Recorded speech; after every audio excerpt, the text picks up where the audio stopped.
Yeah. Round Roby, Kingdom Radio. Pressure don't stop, so I don't stop either.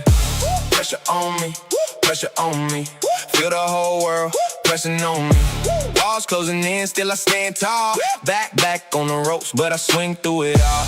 Pressure on me, pressure on me. Family, money, season all calling for me. I can't break, I can't bend. Pressure made a monster out of me again. Alarm going off, but I ain't slept yet. Phone full of problems, I ain't checked yet. Crew needs answers, client wants a date. Bank looking light and the bills don't wait. Season at the door like ready or not. Inventory stacked, but the cash flow's hot. Goals on the board that I still ain't hit. Smile on my face, but I'm sick of this. House needs work, truck needs tires. Family needs time, business needs fire. Everybody wants Ron to come through, but nobody knows what Ron's going through. One guy quits, one job move. One client says, can you discount too? I laugh real quick like it's all okay. Then pace the floor to the break of day. Walls, balls getting closer, chest getting tight. Mind running laps in the middle of the night. But when it gets dark and I'm low on sleep, that's when the beast comes out of me. Pressure on me, pressure on me. Feel the whole world pressing on me. Walls closing in, still I stand tall. Back on the ropes, but I swing through it all. Pressure on me, pressure on me. Family, money, season all calling for me. I can't break, I can't bend. Pressure made a monster out of me. I'm in the truck with a cold black coffee, talking to myself like nobody can stop me. But truth is, fizz riding shotgun, trying to tell me that the whole thing's not done. Every fall comes fast like a freight train. Same old race with a brand new pain. Leads coming in, crew spread thin, trying to turn chaos into a win. Customer says, can you get here Friday? Another one's lights wrapped all down the driveway. Another one's magic for a discount price. And I'm thinking, man, this is my whole life. The Kingdom Radio playing in the background. Ron Roby voice saying don't back down. This ain't the time to fold or freeze. This is when pressure makes history. I start moving different, start talking less, start crossing off problems one by one on the desk. I don't need easy, I need control. I don't need comfort, I need my goal. Pressure in the morning, pressure at night. Pressure when I'm wrong, pressure when I'm right. Pressure from the dream, pressure from the past. Pressure from knowing this season moves fast. Pressure from the number I said I'd hit. Pressure from the losses I don't post or remit. Pressure from the silence when the room gets still. Pressure from the question, do I still got the will? Yes, I still got it, I'm locked in. I still want it, I walk in. Ron Roby with the weight on his back. Kingdom Radio with the voice on the track. Pressure try to bury me under that pain, but I came out sharper with a brand new name. Can't fold me, can't hold me, can't slow my pace. Put pressure on coal and watch diamonds take shape. Pressure on me, pressure on me. Feel the whole world pressing on me. Walls closing in, still I stand tall. Back on the ropes, but I swing through it all. Pressure on me, pressure on me. Family, money, season all calling for me. I can't break, I can't bend. Pressure made a monster out of me again. Pressure on me. This ain't the end, it's the test for me. Weight on my shoulders, fire in my chest. Baby, this is your jam, ain't it, boo? Oh, yeah. It's my jam. Ron Roby, Kingdom Radio. Pressure didn't bury me, pressure built me. Season coming, good, let it come. Yeah, good. Let it come. Let it come. Because it is the Christmas Light Installers Mastermind podcast. My name is Ron. I am always with my beautiful wife, Laura. Hello. Merry Christmas. Yeah. I mean, we just got back from a fantastic vacation. If you don't know who we are or who I am, my name is Ron. I like doing podcasts and I like installing Christmas lights, and that's what we do for a living. We've been doing this for how many years together? 8. And I had about 4 in the bank before we met, 4 or 5 in the bank before we met. And it's just one of the most awesome things. But after you get back from a vacation, it is freaking go time. I am locked in and fired up. That's how I'm feeling today. That's how everyone should be feeling if you're in this industry. Now is go time. Now is the time to stop bullshitting around. Let's go. And that's what we're doing, and that's what's going on. So welcome to the show, everybody. Yeah. If you wonder how much he gets into it, we got into the driveway at like 3:13, and at 3:15 he was back at the desk. That's how serious he is about all this. I'm just trying to catch up on the mastermind. Y'all been busy for the last 10 days.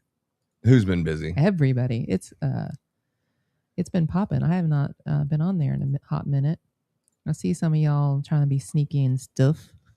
Oh, yeah, there's been a couple little ones like that. There's been a couple little ones like that. But we have a great show. We just got back from the Virgin Islands. The Virgin Islands, Bahamas, Miami. We just got back from there for our pre-Christmas vacation. And what else have we been doing, Bo? That's about it. Since we've been back, it's been hit the ground running and try to get everything together. Yeah, we do have some exciting news to share with you that July was a record-breaking month for Kingdom. We've never sold as many items and everything, any record in July than ever before this year. This has been a record-breaking season so far. July has been. And it's all thanks to the hard work and ChristmasContractor.com. What's up, Devin Blanchard? What's up? What up? What up? Brother, what up? What's up? Yeah, so before we get into Christmas too much, or whatever we're talking about. Or not enough. Who's been watching the Tupac, the Tupac trial with Keefe D? Have you been seeing that, babe? I haven't watched it. It's on day 3 right now. Dang. It's on day 3 right now. And my homie Tupac, let's see if we can. Have you ever heard of Tupac? Of course, I've heard of Tupac and Biggie Smalls and all the other ones, but as far as following the trial, I have not been following it. Well, I've been doing 7 loads of laundry. That's why we go to Thug Mansion. That's the only place where thugs getting free, and you gotta be G. Thugs get it for free, baby. At Thug Mansion. I've never. A place to spend my quiet nights. Time to unwind. So much pressure in this life of mine. I cried times I once contemplated suicide. And would have tried, but when I held that knife, all I could see was was my mama's eyes. No one knows my struggle. They only see the trouble. Not knowing it's hard to carry on when no one loves you. Picture me Yeah. I'm afraid that I'm a country and metal girl. That's not my jam. Well, we love some Tupac and old Tupac. Yeah, so Keefe D is finally 30 years later. They finally got Keefe D in the courtroom, and day 1 was awesome because day 1 of the trial, they broke it down like every single thing that you've seen in documentaries and you've heard on the street. They broke down the whole entire what happened, how Keefe is connected, Puff Daddy, Biggie Smalls, the whole entire story. They put it all together in the opening statements. It was really must-watch TV. Is that right? Must-watch YouTube, must-watch video content. Okay. But I'm telling you, there was a straight-up gangster. Straight up OG gangs, not some fake ass gangster that you're probably thinking you are, like some OG, not OG. This dude is straight. OG. You ain't OG. You you original. You original from back in the day. I'm like an OG. No. You ain't no OG. My homie right here is OG. Let me pull him up right here. Let me pull him up right here. This dude right here. This is He's wearing a plaid shirt. This is James McDonald. That's his government name, but this is Mob James. This is MOB James. So you have the Southside Crips, and then you got the MOB, which was with Suge Knight and stuff, and the different 2 parts of Compton. And my man over here, when they're asking him a question about, like he already said, I don't want to come over here and be a witness and going into the courtroom and snitching. And the reason why people going to jail and stuff, because what I say, you might as well just treat me as a hostile witness, because I ain't going up there and saying all this and this and this. So this is what kind of courtroom that it is. And let's see what this OG had to say.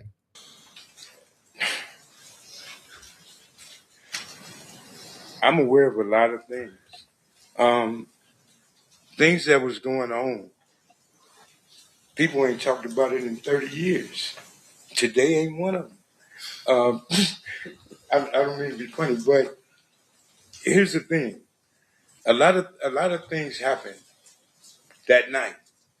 a lot of things happened weeks and weeks after that night. Me or anybody else bringing up the dead is wrong. A lot of people got hurt behind this situation in itself.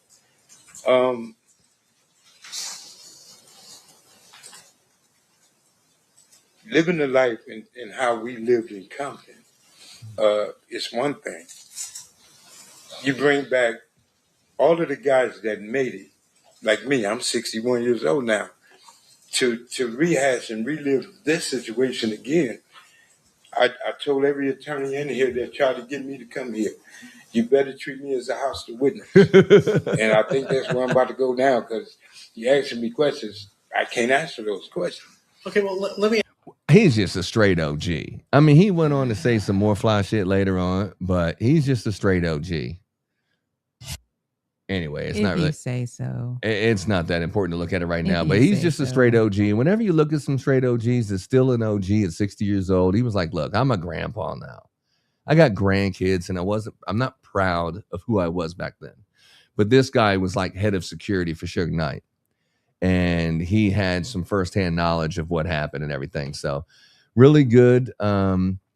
Really good court TV type of situation, and listening to this, if you're a hip hop fan from back in the day, and the Biggie Smalls and the Tupac and what the hell happened, it's finally that it's nice that we're finally getting justice. But Keefe D has been all over BET, he's been all over the internet and pretty much confessed to it. So I don't even know what the hell we're talking about, except if you just extract what happened on all these interviews, that he pretty much said that he was there and he was the one in the car and he's the one that gave whoever the gun that actually shot Tupac, and Tupac was the one that beat up his brother.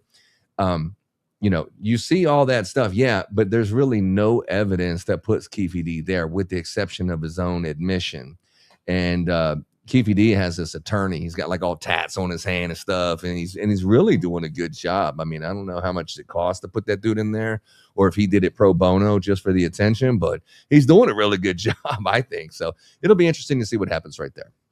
All right, moving right along. If you have any comments about Tupac, I'm sure no one does, but if you do, holla at your boy. Speaking of people, let's look at it real quick, because before we get too much into the show, all over the country, all over the world, babe. All over the world, there are still people listening to Kingdom Radio and the Christmas Light Installers Mastermind. Let's take a look at this right here. Yeah, look at that. We are still going strong. We even got one person who decided to listen in Alaska. It had to be to a rerun because we didn't do it.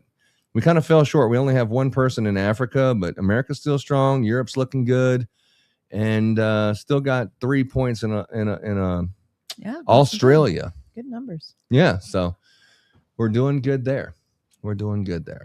We're having a good time. We're having a good time. All right, what do you want to talk about first, Boo? I don't know. I don't want to talk about court TV or who's gangster and who's OG and all this other crap. Let's talk about, I'm going to try the brand new Alani flavor and see what I think about that. That seems more important than who killed Tupac after 30 years. Baby, justice is very important in America. Very strawberry, little orange. Justice is very important. It's a near and dear to my heart. The justice system is completely broken in the United States, and it's a big deal. But we don't have to worry about that right now, because we are locked into Christmas lights right now. I'd like to talk about Christmas lights. Let's talk about that. I'd like to talk about, baby, let's talk about, and me, let's talk about all the good things that are happening. All the good things and the bad song things is. that made me. Let's talk about. Yeah, let's talk about Christmas lights is what Laura was trying to get into. All right, so yeah, Devin Blanchard's going hard. Yeah, vacation was good. I wish I could go back. I need another week, maybe 2, maybe a month. I don't know. Jury's out. Yeah, I guess Devin does some kind of nonprofits or something. What's up, Devin? Anyway, all right, so we're going in here. So you want to go into our trip? What happened last week? From last week to this, or last 2 weeks? Last week, the last 2 weeks. We can talk about that. We could talk about that. Okay, so I got some pictures. What do I got here? Oh shit, I don't have any pictures. I thought you took care of that. Oh, somebody's slacking. Let's talk about my pictures. Somebody's slacking. So I have to reset my computer every time we do one of these because I got so much shite going on. Too much going on. I got too much going on around here. All right, so here we go right here. Let's bring this into focus. Bring it into focus. And let's bring in. So this wasn't the first time that we've been on a cruise. We've been on like 10 since he and I have been together. We go often and it's very relaxing. This will probably be the last time we do the carnival because it was like a carnival this time. So we do love the Bahamas, and we got to go to St. Martin and St. Thomas and San Juan for the first time. And it was awesome. St. Martin is definitely, I could see spending a week there. Yeah. It was awesome. And I thought it was St. Martin. Apparently it's St. Martin. St. Martin. St. Martin. Let's look at these, my friend. Yeah. Okay. And we spent a lot of time on the French side, and we really. Don't tell your dreams to everybody around. Some people smile, but wanna see you down. Keep it quiet, don't make a sound. Let your success be what shakes the ground. Yeah. Uh-huh. That's all you got? No, I got some albums. I got some albums. I got some albums. I got some albums. So if you're wondering if the water is really that blue, it really, really is. So this is like before we're leaving, we're like, shit, even though we're leaving on, what day was it? Friday or something? We left on Friday. Yeah. We left on Friday. So after the Friday. podcast, like we're like, hey, let's go get the haircut. Let's go here. So we end up eating at this restaurant. We were like pretty much on vacation days before the vacation, right? So this is us sitting at a sushi restaurant getting Levi's haircut. Getting his haircut. Cleaned up. Yeah. And then here's us on the way to the airport. The four of us, I would say. On the way to the airport. And then the United Club. It's always a good time. It's always a good time, but it's not as good of a time at 4 o'clock in the morning. It's a great time at, when they start serving drinks at 9. 10 o'clock is the sweet spot. Yeah. Nah, buddy. I haven't been on the mini at sea. You're talking about with what's his name? J.R. Matos, who does that mini at sea. I haven't been there, but I would love to attend something like that for sure. They have a Santa one. They do? Yeah, there's a Santa Claus that will go to sea with you. So this is us in the seats, and I don't know where you guys sit on the airplane when you guys take trips, but Laura, she's a first class type of person, and I don't blame her, but there's only one seat in the plane that she'll sit if she had the choice, and that's the very back of first class. 5F is my spot. I love that seat. There's nobody behind me. I don't have to worry about people. I'm just in a quiet little hole. He doesn't like it because he gets served his snacks last, but I love that spot. No, I hate the spot. And also, if you sit up nice and tall, you can wave to the steward or stewardess, and they'll bring you another drink. Laura likes that spot because she likes smoking on the plane.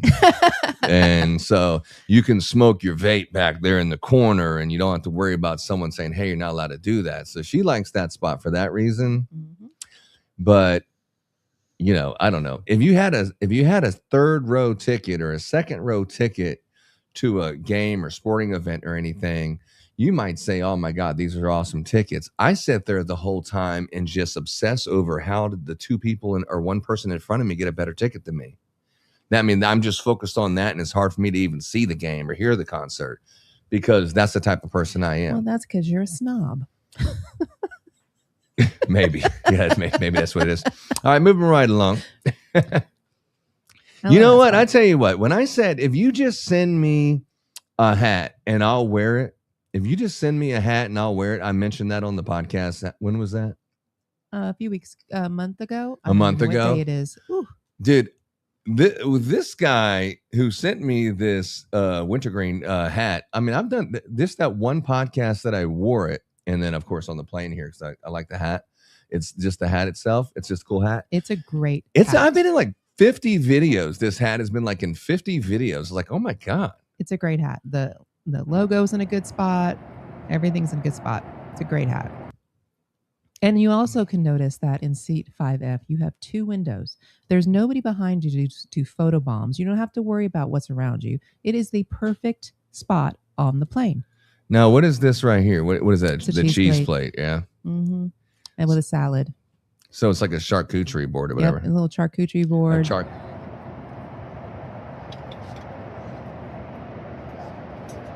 Yeah. So Yeah. they have charcuterie. We I was eat like healthy, jamming but we some don't hip-hop. drink healthy. Yeah. When I'm on there, I'm like, look, dude, let's, just hold Just up. go ahead and bring the doubles. Just first of all, look, I know that we're probably going to get crappy service, and by the time my drink's done and the other person's getting their second, and it's like, just bring them all back here. And then the guy's like walking by, like we're making an illegal transaction, like a drug transaction, where he's looking He this way, passed it behind and him. It he's was like crazy. passing the Jack Daniels like behind his back like this, and I'm like, yo, man, you don't have to do all that. Just the fact that you're doing that makes me think that you're just up to no good when you do shit like Oh, that. he was just trying to be fun, keep it light and bright. 'Cause He's that- like, oh, the flight home, he was slow. Flight there was great. no, that's what I'm talking about. On the flight home, it was like, look, bro, I'm an alcoholic on planes, and I want some service. And if it's going to take this long to come back here, then just give me like 3 or 4 of them. That way I can, then I won't be, focusing on everyone else drinking while my shit's empty. Like, I like it when they give you the can and then they give you, the one, the extra. yeah, That's like perfect. Yeah, no, That's yeah. the sweet Homeboy was spot. like acting like he was the bartender having to mix all the drinks, and it's like, bro, you're doing too much, bro. You're Just doing too bring much. the bottle and the Yeah, can. We're good. just I don't know what the company policy cup is, of but ice. they don't apply to your buddy Ron. Yeah, I'm sitting in the back corner for a reason, so we can smoke and drink on the plane. All right, so that's what we're doing. Anyway, back to the. Whatever. Oh my God, where am I at? All right, so yeah, flying. Okay, I got a whole bunch of pictures in here. Yeah, this is like as soon as we got there, we got a limousine, like a limousine bus. That's definitely something about Miami. They're like in the baggage claim, like, do you want to ride? Do you want to ride? I have a limousine. Do you want to ride? I'm like, okay. You like go. shit? Yeah, why not? We're in Miami. Let's go. And so we took a limousine to. Hey everybody, how y'all doing? My name is Ron, and I'm in Miami, and I had too much to drink, so I'm gonna let her do all the talking here. Yeah, that might have happened. Anyway, so That's what happens when Ron's on the plane.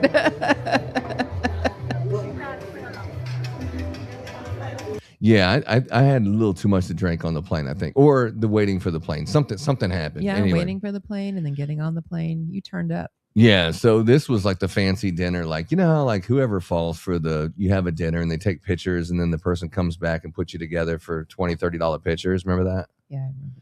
Yeah. So it was like this is your buddy Ron and his it's like a mating call, I guess you would say. You're like, yeah. And then I start talking with then I start talking in a Russian accent, right, bro? Yes, I take you back to a room and I show you good time. You come with me. Yes. Yeah. And then she's like, yeah, I love that Russian voice. And then the waiter's like, what the is going on here? So anyway, We went to a Cuban place and the food was very good. And Yeah. Ron was speaking Russian. yeah. Hey, look at the kids. Yeah, straight classic. So yeah, that's when you have a professional photographer. I mean, it's next level there. Yeah. So I don't know what it was, but after the nice dinner that we had, it was a fancy dinner. I ain't gonna get into all that, but somehow after the dinner, we like stopped by Starbucks for a quad vente caramel That was macchiato or totally something. you.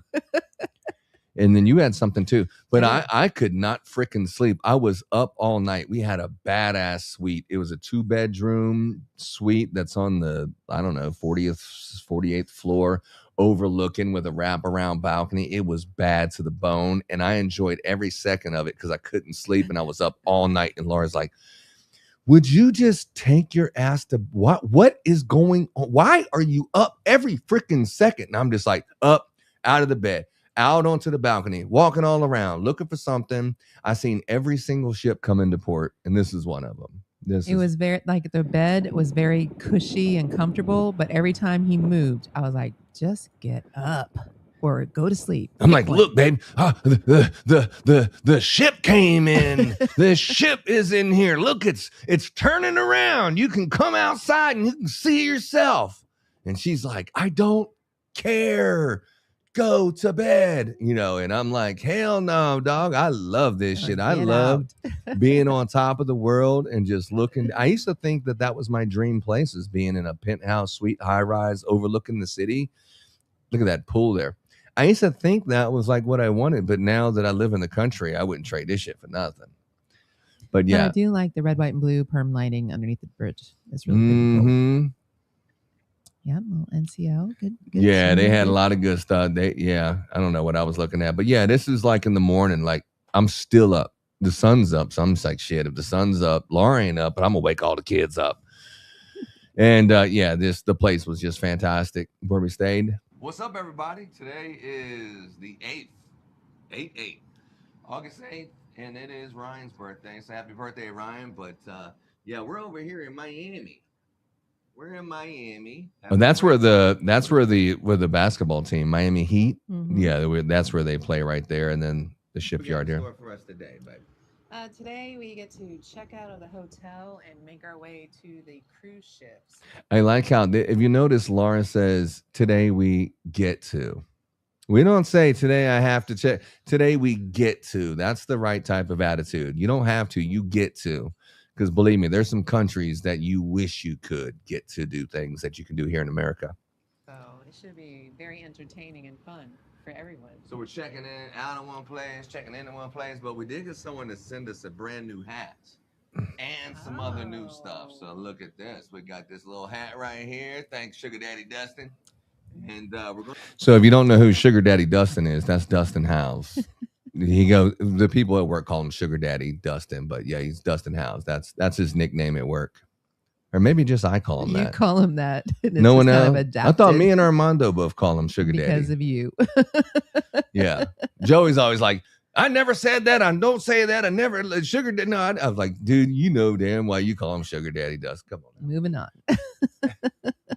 Hey everybody, we are in beautiful Miami. This is the El Sur Hotel, which is right across from the cruise. Speaking of which, the El Sur Hotel in Miami is definitely top notch. If you're going to somewhere in Miami and you're looking for a nice place to stay, that El Sur is a really nice place. It is very nice. It's very conveniently located. It's a great place. There's Levi. Look, he's straight representing Texas. He's representing Texas in a place where Texas really wasn't that popular. Yeah, there's only like one other person that had Texas gear on. That's probably the problem on the ship, I would say. Oh, totally. Yeah.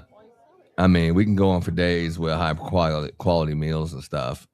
Happy adoption. That was cool. Like the first day is like, are y'all celebrating anything? It's like, what day is it? Yeah, we're celebrating the kid's adoption. You know, it's Roby Day. It's Roby Day. Yeah, so happy adoption. That was great. Oh, yeah, the singing. Everybody's seen this one. Everybody's seen that. So happy together. Yeah, the guy, he was pretty good. Sort of, but Laura had a little too much to drink that night. And that we had night to leave was my abruptly. turn to turn up. Yeah, the night before was mine for sure, but yeah, the next day, Laura, she took the reins and just Turned went down way. Yeah, it's like, you know. But I slept. I didn't stay up all night. Yeah, like anyway. Yeah, that's nice. Yeah, look at this. This is like the next day we're waking up. And look at Laura. She has sunglasses on for show. But them eyes wasn't feeling too hot. Look how blue this water is. This is Half Moon Cay. So Half Moon Cay went through a reno, and they've got a dock that they don't tender anymore. And now they got little. Everybody, it's your boy Ron. What were you saying? They got little locations now. You can take a little tram and you go down to the different. Everybody, it's your boy Ron. Yeah, it's not the paradise it used to be. It's kind of still nice. We went all the way down to our usual spot that now has chairs and umbrellas, and that was great. It was nice. I mean, the way they have it, you can utilize more of the island, the private island, than you used to be able to. But when you know how it used to be, it was still private. It was probably more convenient than it was. But now there's bathrooms when there wasn't before. I mean, it has a lot of upgrades. But my initial reaction to it was, man, y'all sure F this up. Right? I don't know. Having lifeguards in the bathroom within walking distance was very nice. And the bar was right there and the whole thing. So I liked it. Yeah. So I'm sitting here like, all right, I'm putting my Santa Claus hat on. I'm putting my microphone on because we're straight Christmas and we're going to represent Christmas. So I'm doing like this little video. And then all of a sudden people were like yelling, right?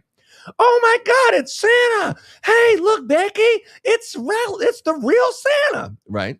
Yeah, you had your Santa shorts. So on, this too. is me right here recording myself. This is like, you know. What's up, everybody? It's your boy Ron from ChristmasContractor.com. We're over here in Paradise. This is the most beautiful beach on the planet.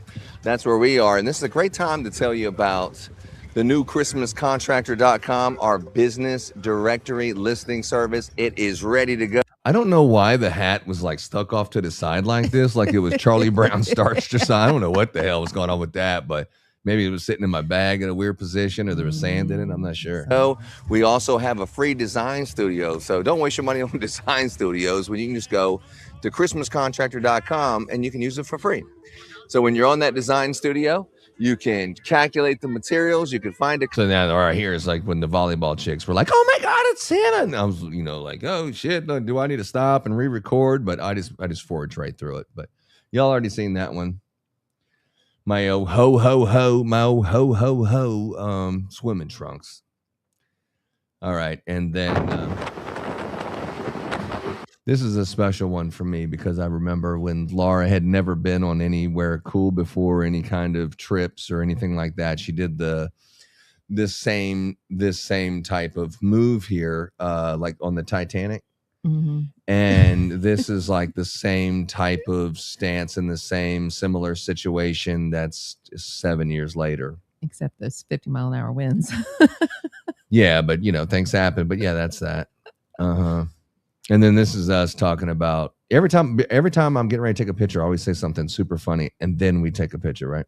Oh yeah, absolutely. Mm-hmm. And I probably said some funny stuff there. You're being fly. Mm-hmm.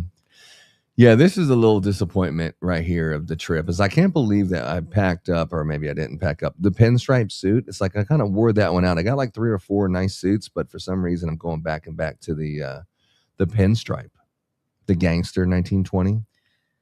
You're not OG, baby. Yeah, I'm just going. Only that guy. Yeah, this is the captain of the ship. This is the captain, and he was a nice guy. Laura didn't think he was the captain because he had a couple extra LBs, but he's What actually. are you talking about? You said that fat dude is no way he's the captain. I did not say that. You said there's no way that guy's the captain. I did not say I was like, that. no, that dude right there is the captain. And then so they started announcing like 15 people. And then finally, the captain of the ship. And sure enough, this dude's coming out here. And I'm like, whoa. Cap, hey, come on over here, dog. No. You're going to need to get a selfie with me, bro. How you doing, Captain? His English wasn't very good. Yeah, they're Italian. Mhm. The real OGs. All are Italians. Italian. All the captains are all Italian. They got that shit on lock. The Italian captains. That's the thing. Mm-hmm. And then this dude, this was crazy. This is the head chef that you're talking about 7,000 people eating meals 3 times a day. This is the head chef. We've met the head chef on every cruise ship. But this head chef, he's a t-shirt guy. He ain't dressing up for nobody. And I must have seen him and slapped high five with him about maybe 6 times on the cruise ship at Hey Chef, and we're all breaking ice, but yeah, he's the head chef. He was a nice enough guy, but you can tell when he gets behind the scenes, he might have a little Gordon Ramsay in him. Am I right? Yeah, probably. Yeah. So I exchanged a couple words with the chef, and I told him about my disappointments and things that were happening in the carnival, food and fine dining selections. And I don't think he agreed with me, but he did pose for a picture.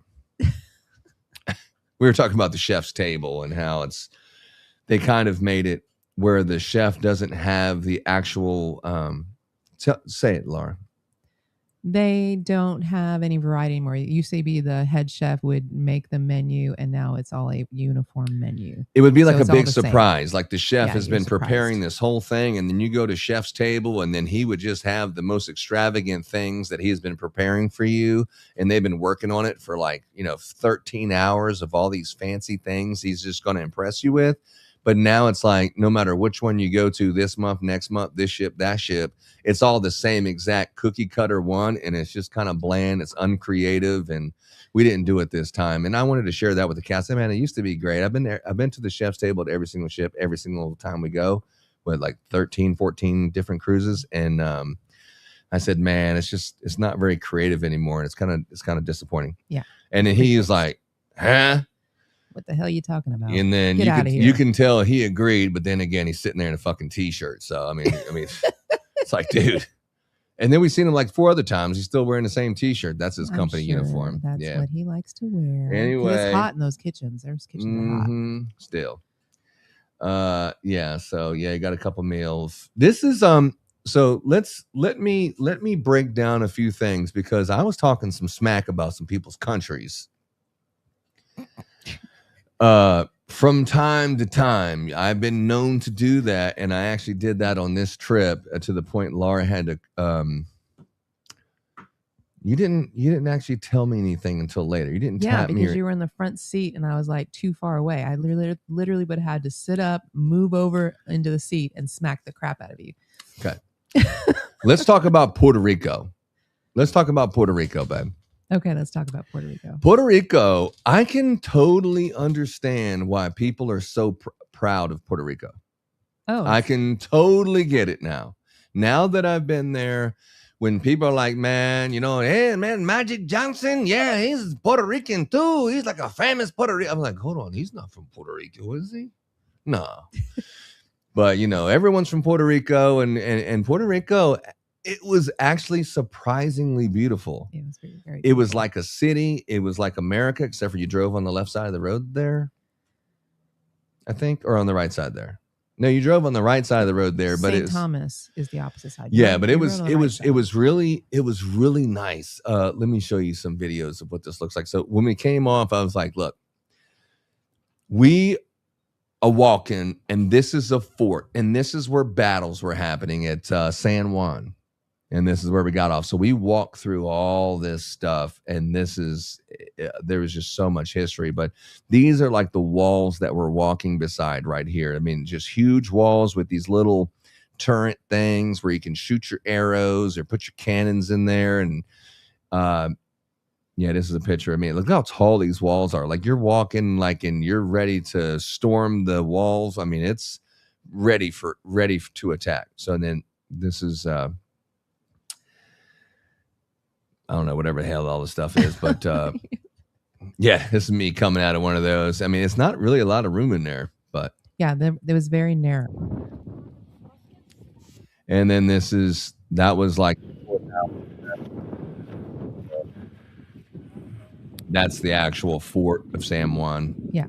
And then all of those walls. It's El Morro. So they started with a small little fort location because it kept getting attacked. Mm-hmm. And then they started building all the different walls as it went along. Everybody, guess where we're at? Yeah.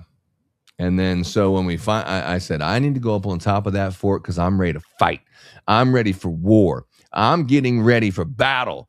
And I want to go up on top of that fort and put our Christmas hats on and talk about it, right? That's what I said. Mm-hmm. And then the kids were like, I'm tired. I don't want to go any further and stuff, they right? They were more like, oh my God, Mom and Dad. Yeah, and they're like, do we really need to walk up that hill? It's like, do that right here. Do I have to really do all this exercise? It was a lot of exercise. But then look at the end result, though, right? This is one shot. There's not like multiple recordings. This is just one take. Take the hats back off and get after it. Everybody, guess where we're at? We're in San Juan. San Juan? Puerto Rico. We're in Puerto Rico. We're actually in a Spanish fort that was made in the 1500s. This is El Morro. They was getting ready for battle. That's what's going on. Yeah. They was getting ready for siege, and sure enough, the Dutch came in, tried to put them down, but they didn't. They took a lot of these islands, but they didn't take Puerto Rico, which is now a territory of the United States. So therefore, I feel free to tell you that in 2026, we penetrating the market. Let's go. ChristmasContractor.com. Get busy. See how Laura said get busy. You said get busy at the same time? I mean, that was like, this was like one shot. It's like I know you. Get busy. Do you see that? Look, this is the same time. It was like, look at your lips and mine. It was like, get busy. You see that? That was good. I know. That's how I am. And I like the penetrating the market part. Watch these moves. Look at these moves. That in 2026 we penetrating the market. It's penetrating the market. What a great advertisement. Yeah. Yeah, we did that the last August when we went on a trip. I was sitting there doing the penetrating the market, so I had to do a little round 2 of that. What? Right Yeah, this place is just so impressive. These are just all they're like, do we have to walk down there and see everything? Yes. It's like, yes. Do we have to go through the spiral staircase that all the people did when they lived there and they were just, someone rang the bell and they're climbing up there to their battle stations? Do we have to do that? Hell yes, we have to do all of that. Quickly they had to do that. And the steps were steep. Like I was really surprised about that. The spiral, it was very interesting and tight quarters. Yeah. And then go ahead. As you were. So after we went to El Morro, we went ahead and got the taxi. It was supposed to rain on and off that day, but we went and got a taxi to get us a tour. Yeah. And I thought the dude was Puerto Rican. That's what I really thought. And I was, and so here's the funny part. I'll take you to the next slide. This is Puerto Rico. This is like America 250. They got this Congress looking, White House looking thing, flag. These dudes talking about. And that's the Capitol building. The Capitol building was really cool. Building and the row of presidents. Yeah, but our driver was from Dominican Republic, right? So he asked me, he goes, "Hey, have you ever been to the Dominican Republic?" But I think his English is not that great. So he was like, "Hey, like Dominican Republic," and I was like, "Oh yeah, place is a shithole." And he's like, "What?" And then Laura's telling me that she's under the impression that this guy is from the Dominican Republic. And I'm like, okay, so he doesn't speak English very good. So yeah, Dominican Republic is no bueno for caca. It's a piece of caca. It's no bueno. Puerto Rico bueno. Dominican Republic is a caca, And so then he's like, what the? I didn't know he was fucking from Dominican Republic, right? And so then I still think that he doesn't understand what I'm saying. So I bring out my phone to get my translator to tell him what a piece of shit the Dominican Republic. And as he's driving, I'm like showing him the translation. And he's like, like this Puerto Rico is so much more beautiful than the Dominican Republic, which was like a third world country, really, in my opinion. And then I later found out when we stopped the car and got out for a second at this place that you just seen, Laura's like, you realize that he's from the Dominican Republic, right? You do realize that. So later on, I asked him, hey, sure enough, he's from Dominican Republic. I just spent 30 minutes talking shit about it. So then he took us back where we were from. Remember, out in the hood? I thought we were going to die. Yeah. He showed us where the projects are because Ron was talking so much shit about the Dominican Republic. He had to show us the projects. He goes, "Don't worry, man. This is where I'm from." And it was like, where I'm from. Holy shit. This is where I live. So everything's okay. And yeah. And then we were like, even the ghetto's not that bad in comparison to the Dominican Republic. You're such an ass. Yeah. Anyway. But they love them some Obama there. Okay, so this is this. So yeah, the row of presidents, it ended with Obama, and also they hadn't updated the nameplate of Obama's, presidency. So they kind of stopped there. So no Trumpy Trump. Mm-hmm. Oh, no. Or Joe Biden, but for that matter. No. Look, see, that's their Capitol. Looks nice. That's the Capitol building. It was very cool. Very, very cool. Very similar to what you see in the U.S. at our Capitol buildings, which, of course, U.S. territory. Mm-hmm. Yeah, that's the Capitol building. It looked great. Oh, Roosevelt. Yeah.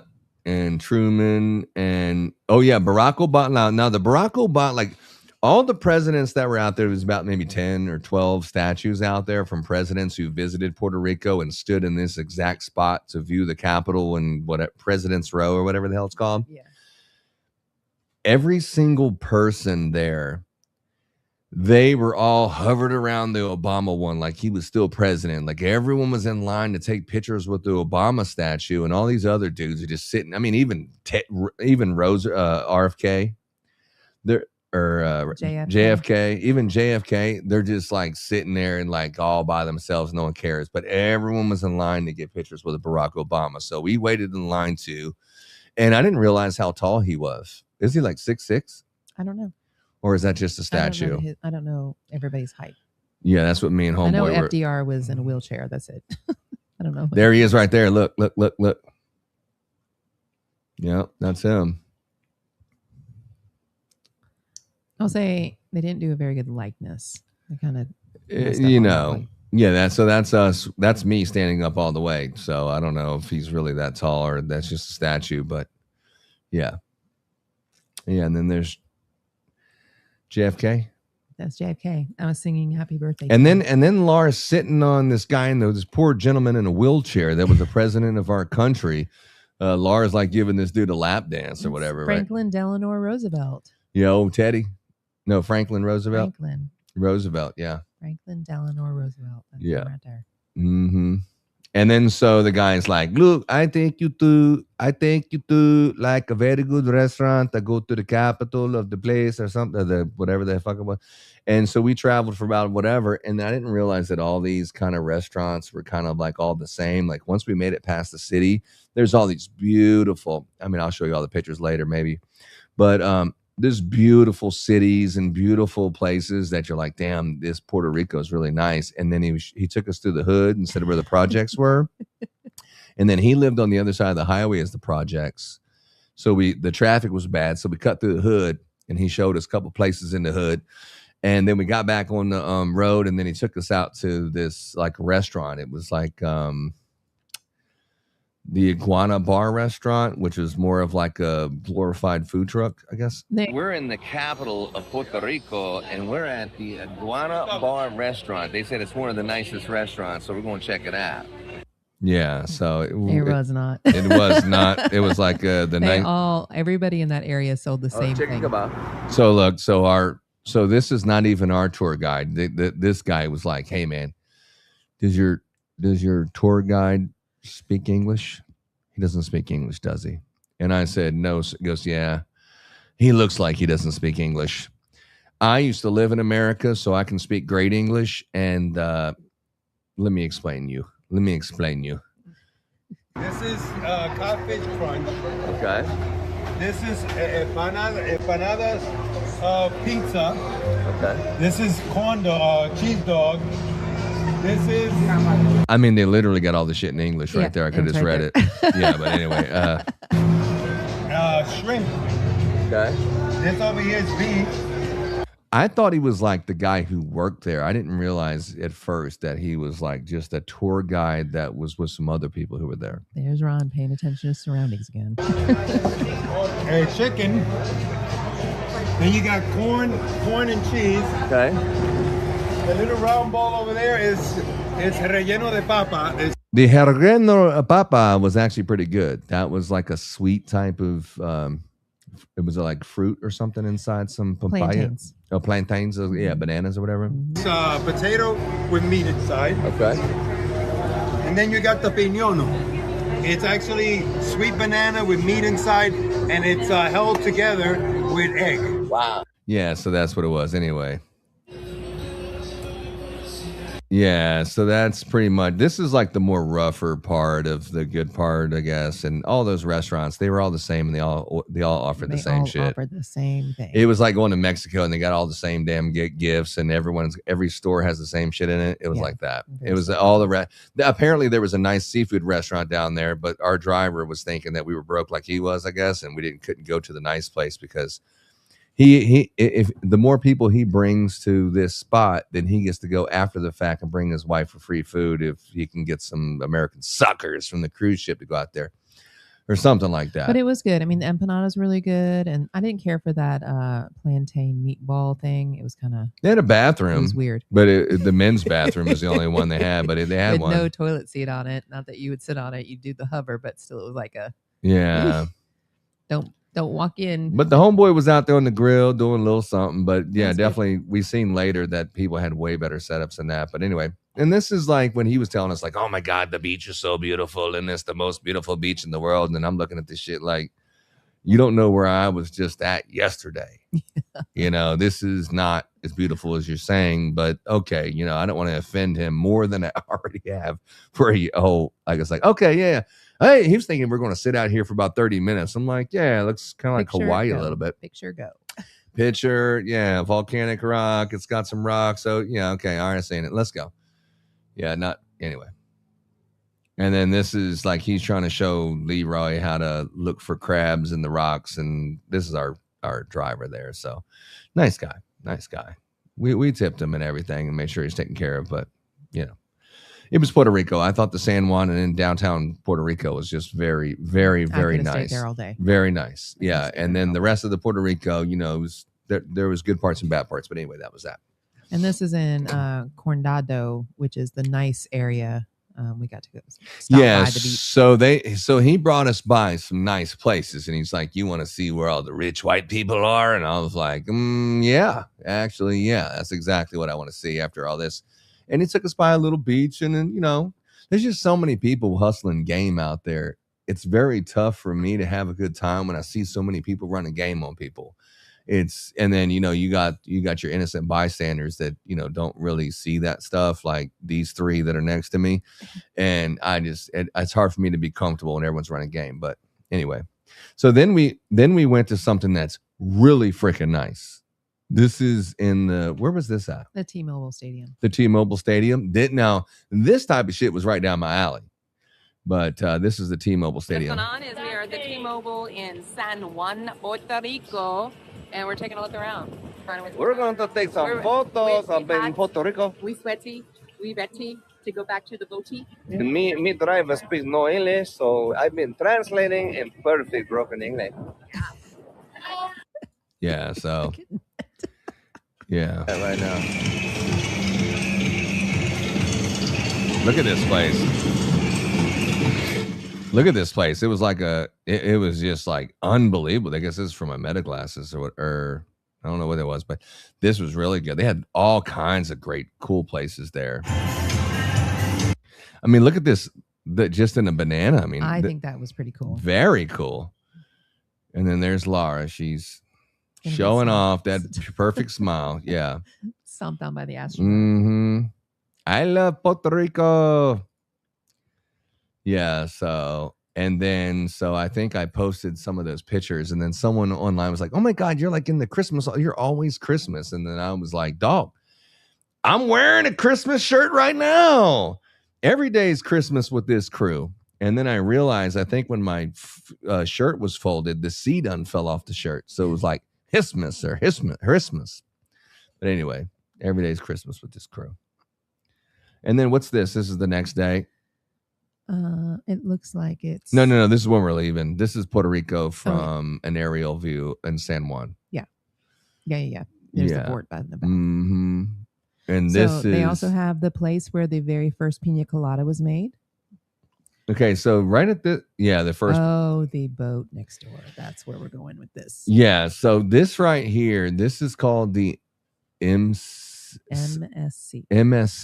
They have this brand new ship called World America, and it was a badass ship. It was awesome. It was like, I'm not going to ride on Carnival ever again if I can get on this stuff for a similar price. Why am I on this little poo-poo ship when I can get on this nice ship with all these nice people? And everybody looks like they're rich when they're getting off there. People getting off the Carnival ship fighting with each other and playing grab ass, and all these rich people getting off this other ship. I'm like, I'm on the wrong ship, bro. I'm on the wrong ship. We ain't doing Carnival no more. Done. Anyways, the U.S. Coast Guard. And then this is San Juan from the water. Look at that. What is it called again? El Morro. Yeah.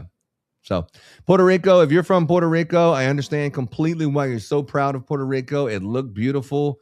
It was a great time. If I lived in like Tampa, like Michael Zuzak or something, I can completely appreciate how he can just take these little shuttles and go to Puerto Rico and hang out. People were fantastic. It was a great time. I totally get it. And then the next day was probably one of our favorite destinations was St. Martin, which it is not St. Martin. It's actually St. Martin, but half of the island is Dutch, and that's pretty much the poo-poo part. And then the other half of the island is French, which is the really nice part, and it's separated in half, right? But St. Martin, and they have it two different spellings on two different sides of the island. And this is pretty much like the hub for all these little small St. John's and St. St. Thomas. St. Thomas St. and whatever. Barb. So this is like the main one you would fly into, and then you can go to all these little islands, and you can get like a what is it, a jet boat or whatever it's called? Or you can get a ferry, or you can do a little plane hop. Yeah, or you get this speedboat, jet boat thing, and then Mhm. it takes you to 4 Yeah, jet boat. islands in one day, to these different private islands that can be accessed by like a little jet boat kind of thing. So yeah, that's probably what I would do next time if I went. But yeah, St. Martin was actually our favorite place. This is our driver took us to this place, and this is where the locals used to do the was it the salt? What do they do here? That is Amber. Where they used to do It's fishing Amber or salt or something. what was it? They did do fishing, and they also had salt mining. This is just a little cove that we No, went but this to. had flowed over since the hurricane or Yes. something, In right? 2017, the hurricanes hit St. Thomas, St. Martin, and St. Bards, and they didn't. These islands definitely did not have a lot of rebuilding. They lost some their salt mine area, and then their big fishery. They lost that, but this is one of the. I think this is the fishery one. This used to be dry, like a sandbar. This was dry, and now there's water because when the hurricane came through, it washed it all out. So all the locals that used to depend on this, it's like there's just so many places that just haven't built back. Yeah. And this is Laura walking into it. It's very rocky. But there was people just walking all the way across it. It was only like a foot or two Well, they deep. had their water shoes. I forgot my water shoes on the road. Mm-hmm. Very beautiful, though. It was very picturesque. Mm-hmm. It's gorgeous. Mm-hmm. Yeah, old Levi, he's got some tough feet. He can do it. Well, I also didn't want to get the driver's car all jacked up with sand. Mm-hmm. Yeah, so that's what it looked like, something like that. Oh, Levi, look at that picture perfect moment there. Oh, Levi, looking into the wild blue yonder. What's this? It's August 12th, and we. Oh shit! It's August 12th. You know what that means? Yeah, it was Santa's birthday. It was Santa's birthday, and I had my shirt on that it's only treason if you lose, right? It's only treason if you lose. That's the shirt I was rocking over there to let all those French people know and all those Dutch people know that I was from America and I was proud of it. Yeah. Yeah, that's how I roll. Everybody, it is August 12th, and we are in like a different country. Apparently, this is the capital of St. Martin. I thought it was St. Martin, but it's actually St. Martin. Stand corrected. And this is owned by the French. There's the other side of the island that's owned by the Dutch, but we're in the French part. So the Dutch one, he's like, let me take you for like a scenic tour, and you go to this overlook, and it's got like used condoms out there and shit and fucking trash everywhere and stuff. And that's the Dutch side. And you're like, why? I would never take anyone here. Like, why the hell would you take any customers here? It's like some of those shitholes in Jamaica's, like where the locals go, and they just totally trash it up. And then you're going to take tourists over there in this shithole. It's like, then as soon as we went to the French side, everyone was speaking French. It was definitely more expensive, but way nicer on the French owned property than the Dutch. And the Dutch tried to take Puerto Rico too, and luckily they beat them, so it's American territory. But the Dutch got a lot of them, like Aruba, Bonaire, and all, Curacao, and then they enslaved so many people into these salt mines. That's why they got them, so they can just enslave and blind people in salt mines, and that's how most of these people were there. It's because it was all salt mine slave owners. That's where it started. I'm gonna see if there's gonna be some French kissing over here. You know what I'm saying? So anyway, there was some French kissing. This is like there was a little restaurant we were sitting at. It was very nice. The food was nice. Now, my friend, I'm at these. So these people are actually speaking French. All the menus have French, right? Mm-hmm. All the menus are in French.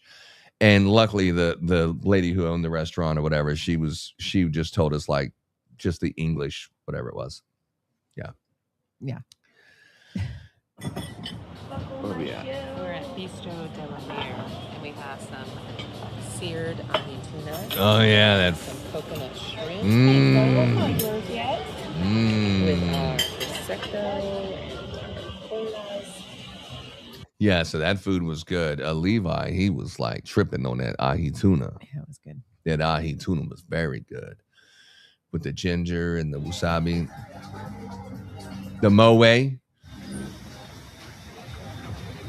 Yeah, champagne.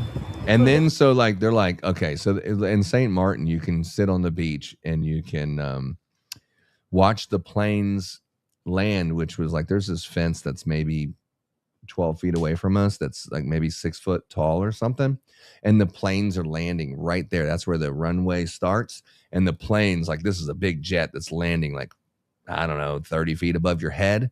And so that's one of the things to do. So we sat out there, and I put my Santa Claus hat on, and then there's like 4 or 5 people out in the water like, oh my God, it's Santa Claus. Hey, Billy. Hey, hey, honey. And then, hey, look. And they're all pointing like there's a fucking plane coming in. The reason why everyone's there, but the people who were there like, no.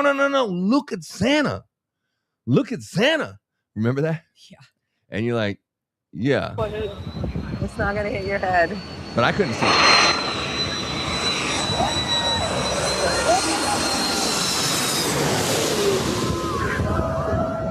Wow. Talk about a flyby, baby. Oh my goodness. That thing is landing right next to us. And if you're trying to land the best deals on Christmas lights, you go to ChristmasContractor.com, right, babe? That's right.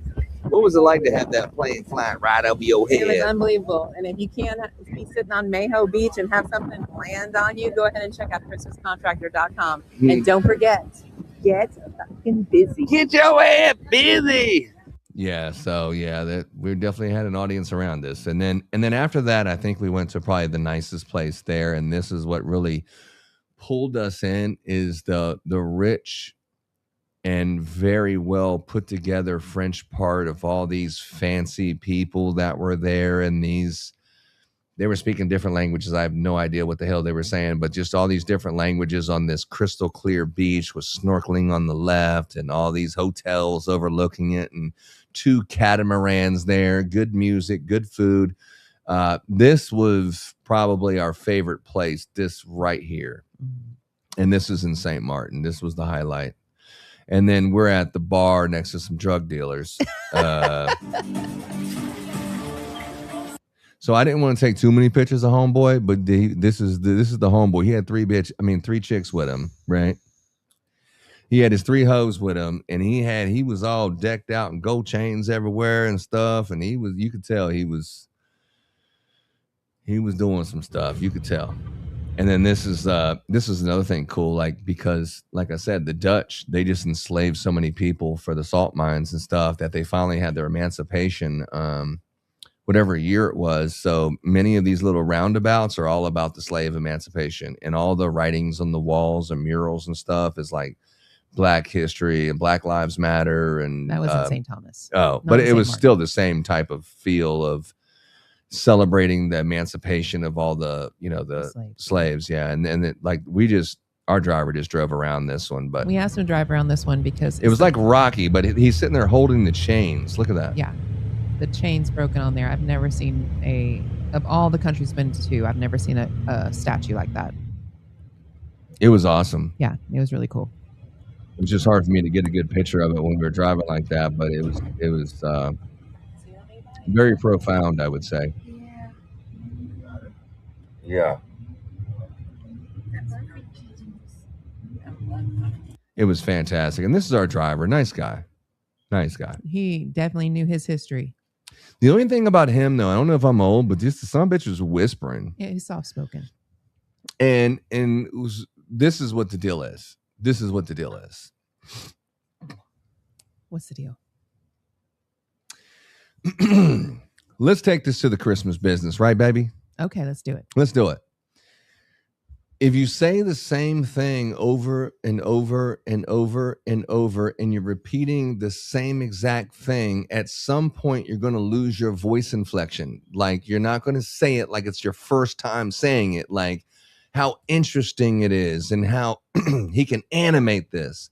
When you say the same thing over like 100 times, okay, well, we're going over here, and then the next thing you're going to see is this, and then when you look past that, the history is 1918, and this was the first one, and then this happened, and this, and then it's like you just kind of lose the excitement, and you can tell when someone's talking to you, you can tell they're reading from a script, or you can tell that they've said this shit a million times. You can tell.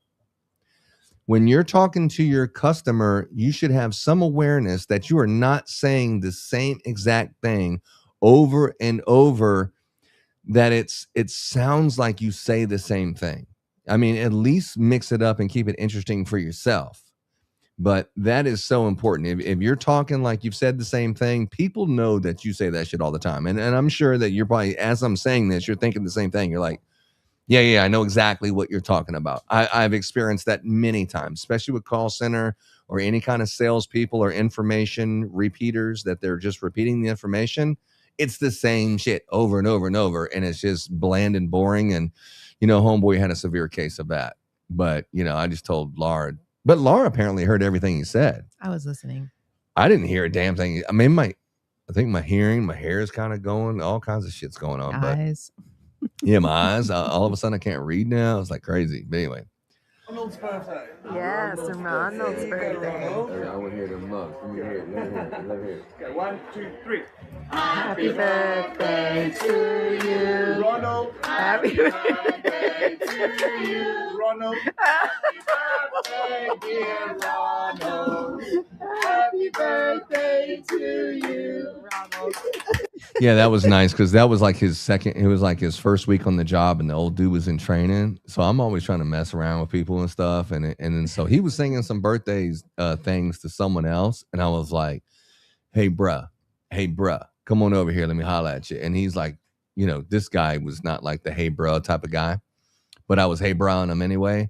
And I was like, look, man, I seen you over there saying happy birthday to this person. And I seen you smacking the menu like this. Okay. But let's not do the smacking the menu. He's like, well, maybe I can get a tambourine. I'm like, no, you need to lift your voice up. I want you to sing louder like you mean it.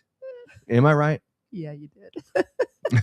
And then he was like, so I told the manager training him and she was just like, oh my God, you're so funny. So this is him raising his voice when it was finally my turn, like the next day.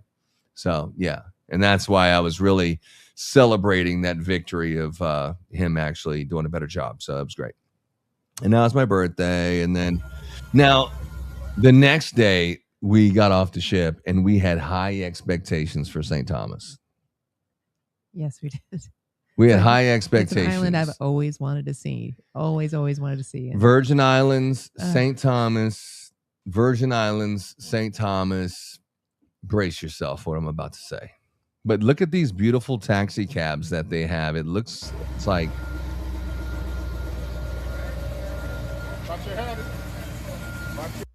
Yeah, it's like you get onto this F-350 taxi truck situation, open air taxi or whatever the hell it is. Super cool. And this is us in the back. And then we met a complete stranger there, remember? We did. Yeah, we met a complete stranger who became a best friend of some sort. But this is how beautiful this was when you got past the locals. This is when we first got there. Like this is like, get your ass up in the morning, kids. I can't stress this enough. Let me remove this. I can't stress this enough. Habits of highly successful people is getting up early in the morning. Okay? Now, true. I might code all night and don't get up in the morning and stuff, and there's isolated situations and all that kind of stuff. True. But habits of highly successful people is getting up in the morning, sleeping until noon. I don't know anybody who's successful that does that. Most people are lazy and don't have shit in their life because they're just lazy, and just getting up in the morning is like step one. You're like a snooze button hitter, right? You hit the snooze, so you start the day off failing because your plan was to wake up at 7 or whatever. And then you just hit snooze, and then you're already just failing, starting the day off. Waking up early. So we had Levi fired up, but nobody wanted to get off that ship at 7:30, right? But we got off at 7:30. Early. We got down there. Yeah, it's like, dude, we're going to be in St. Thomas when? Like one day? You're going to be there for 8 hours one day for the rest of your life, and you probably never return again. Sleep for what? I don't get it. I just don't get it. I don't get it. How little people value their time. I don't understand it. And when you don't value your time I'm like, get the fuck away from me, because I only want to surround myself with people who think like me. But I've been noticing here lately that that's not the greatest idea. Speaking of which, what's up, Josh? What's up, homeboy? Anyway, so yeah, it's nice. So this is like 8 o'clock. 8 o'clock in the morning before people got there. Just very beautiful. You got to put it on the screen, boo. Oh, I don't have it on the screen. Sorry. Yeah, sorry. This is 8 o'clock in the morning. Sorry about that.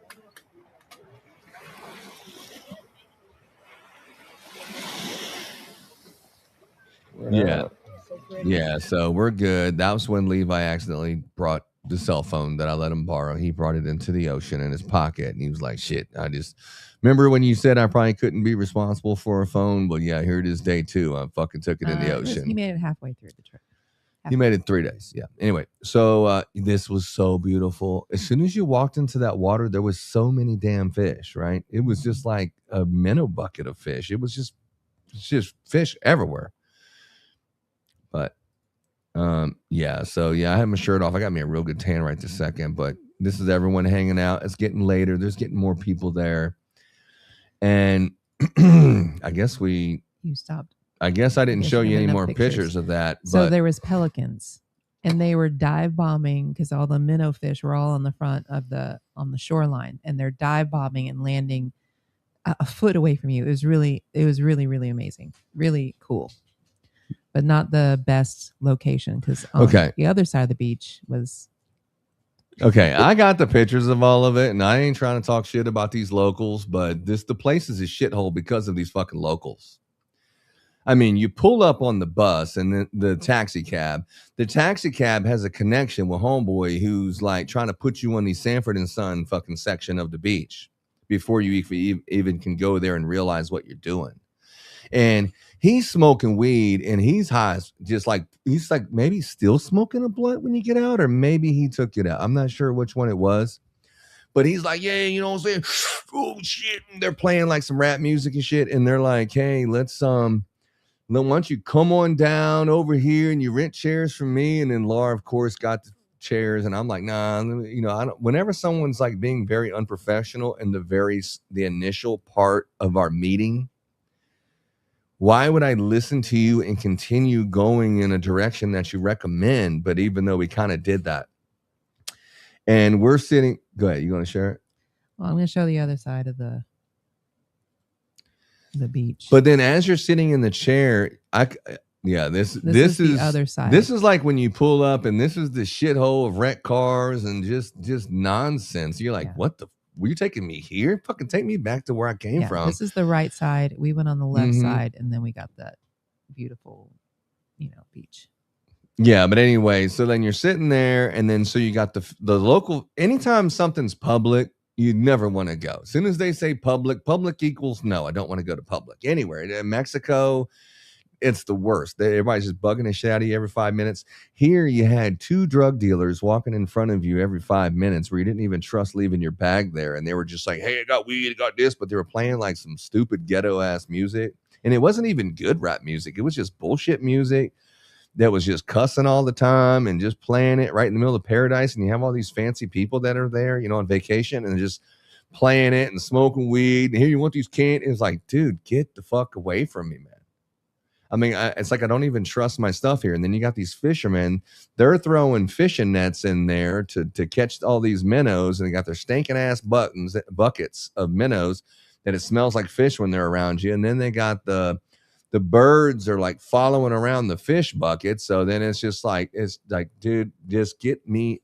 As soon as more people from the ship started showing up, and maybe we'll talk about that in a second, but it was like, look, I know it's 1:30 and I know this place is nice, but I don't feel safe here. I don't like it here. And this is such a beautiful place, but these locals just fucking ruined it. I would never go back there again, ever. To that place that we did. I would have went to, what is that place that was? They had the Westin Resort. The Westin Resort, I would have stayed there. Just in a nice, beautiful, private place. I 100% should have went there. It's just the local people. It's the way that you think, right? You have I'm not calling myself a high profile client, okay? But you have a high profile location. And the way that you think that people want to hear that shit. You think that people want to live like that just because the way that you perceive this is if you brought a friend, that may be how you would treat one of your friends that comes out there. This is not your rich clientele that's traveling from all over the planet to come to this beautiful place. just to meet your ass and just like, oh my God, take me anywhere that these fucking locals ain't nowhere here, because none of them thought like forward thinking. None of them thought like, let me think on a higher level. They were all just sitting there, just let me just smoke weed and do nothing with the day. And the island looked like it. That was the Black History Month everywhere, the murals of this and this, and everyone was just fucking lazy. No one was doing shit. And it just looked like a shithole trash can is what they turned this beautiful paradise into. And even the nicest part, which was this beach, still, I mean, it was just overrun by locals, just a public beach. It was just not worth going to. I mean, if you got there early in the morning, you can, visit it a little bit, but just an absolute disaster there. And I don't recommend anyone to go to St. Thomas, to where we did in this beautiful spot, just because of the locals. I would go to a private spot, which was the Westin. The Westin, yeah, 100%. This was the beach we went to is called Koki Beach, and it's a public beach. Yeah, don't go there. All right, so moving right along. Yeah, sorry for all that. And then this is like, I don't know if you've ever been to tea, like an English tea party. Apparently, straight guys don't do that, or guys don't do it at all. Which one was it? Men don't normally go to tea. Yeah, they're like, oh my God, men. Well, there was a couple gay guys there. There was a couple gay guys there having tea, but there was a couple people men were having tea with their family, and you were one of them. Yeah, we had the tea, and they had some like little things that you have, little snacks and whatever, or tea and a biscuit or whatever it's called. And scones. We had the tea, and they were like the people on the ship were really excited. The people that worked there, because a lot of them were English. The executive chef was the head chef was English. And they were like, oh man, this tea time and have an authentic English tea party. And we had a nice, beautiful window, and it was fun. It was nice. It was something I had never done before. And that's what it looked. That's where our table was right there. It was nice. It was nice.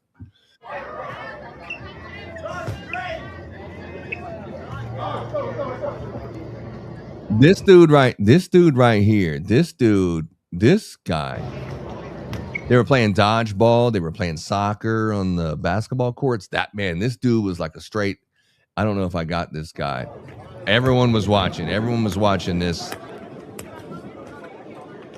dodgeball, and it was dodgeball, soccer, and some other stuff. But them dudes were going after tournaments. They had tournaments: yeah. Dodgeball, pickleball, basketball, soccer. They had tournaments for the whatever. But the dodgeball was really fun. It was really the dodgeball, this one guy took on like 20 guys and all gave him a ball, and he was just making them look like idiots. I mean, he was jumping down. All of them were missing and shit, and he was getting them all out, talking shit to them as he was doing it. This guy was like super athlete, a young Spanish kid. Maybe he was, I don't know, 19 or something, but he was clowning all these people. Oh, it was just like, man, just get your ass off that court if that's all you got. You're embarrassing yourself.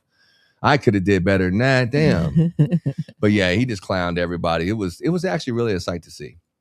But anyway, there's Lara. It's our anniversary. That's our anniversary, yeah. And then we took her out to the same steak restaurant that we were at almost every night. Would you believe that we're at one of the nicest and one of the... So then when we got off the ship, it was our anniversary. It was great, but we were getting off the next day, and it's just with the whole packing and the logistics and stuff. And then so the next day was actually our anniversary surprise celebration that we went to one of the nicest hotels in Miami. And that experience, this is the first time. Let me say this. This was the first time I've ever been to a beach, and I was at a very nice hotel in Vegas with the Murphys, and I was at a lot of places. This is the first time I've ever been to a pool or a resort that I just really felt like I belonged there and didn't belong there at the same time. When we pulled up, it was like, look, I know that we just got off the cruise ship, and this cruise ship was just packed with just hoodlums, dude, just fucking banging the walls and just complete disrespect. They are so lucky that I'm not their parent, because this, talking shit and smacking mom in the face and I don't play that shit at all. That disrespect, the bad parenting, the kids just acting very feral. I mean, I'll smack the shit out of a kid. You got to keep them kids away from me because I definitely smack a kid quick. But anyway, so we went to this fancy hotel, which was the Marriott. Or no, it was JW Marriott. the JW Marriott Turnberry in Aventura. That place was the nicest place I've probably ever been to in my life. Well, close to it. It was just as nice as it's like the Gaylord Texan. Oh. It's kind of like that, but it was even nicer than nice that. in the Gaylord. Yeah, I know. It was nicer than the Elsword. Yeah, it was the nicest one that we ever been to. It had a water park. It had a professional golf course. It's private. 30 years or something. It's a private golf course, but if you stayed there at night, you could play it. I think it was like $280 a person to play or something. Until after 4, and then it was like 110. But it was great shape. It was great shape. And everyone there, like you pull up, it's like Bentleys and Ferraris and just all these exotic cars and exotic people. And I'm telling the kids, like, look, I know we were just on this white trash vacation on a Carnival cruise ship. Okay. And I know you guys don't realize that that's what we did because we went to some tropical destinations and all that kind of stuff. But what we just did is a white trash way of vacationing. Okay. So your San Juan shirt, your Carnival cruise ship shirts and stuff, as soon as we walk in here, everyone's looking at us like we're white trash. Okay? Because nobody just got off of Carnival cruise ship here. I promise you. That is not what's going on here. So I just want you to have awareness that different classes of people have different expectations about what they want. And this was the learning experience, right? Yeah, I'll give it to you. And, so they're like, what? You know what? I can't. I'm wearing a Puerto Rico shirt. And even I'm embarrassed to be here at this fancy place wearing this Carnival shirt. But anyway,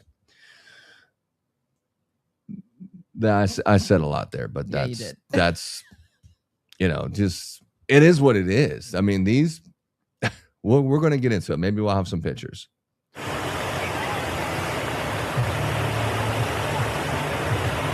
So Levi, he's usually, is this Levi? No.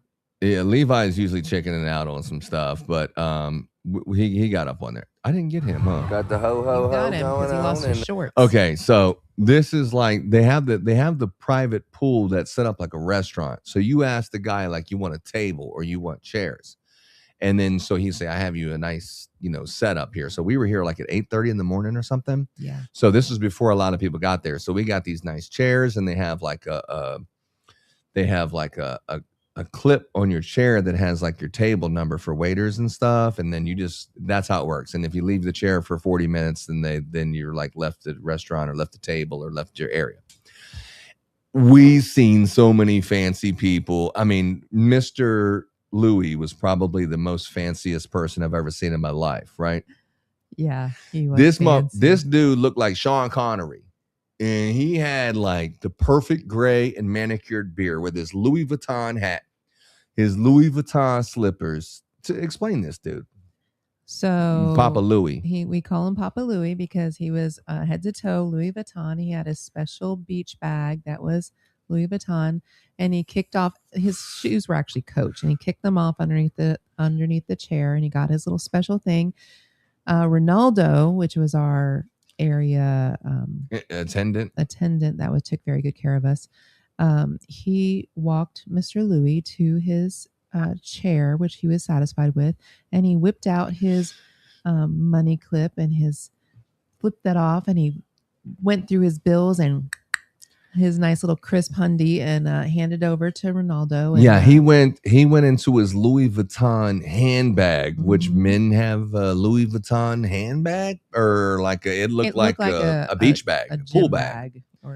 But it was Louis Vuitton. So he reached his manicured fingernails that have some kind of gold on it. That, his gold hands reached into his Louis Vuitton bag and it had gold inside. And as he reached down and rummaged through this Louis Vuitton bag, he pulled out a wad of cash that was like, hey. And so he flipped through a couple bills and grabbed a little 100 and he said, hey, watch my flip-flops for me, as he kicked them off carelessly under that and said, watch my flip-flops. And they put a couple chairs together. And then sure enough, some lady came looking for a chair. And it's like, yeah, I want to, I got my family. I want to get these chairs. And he's like, no, ma'am, these no available. These no available.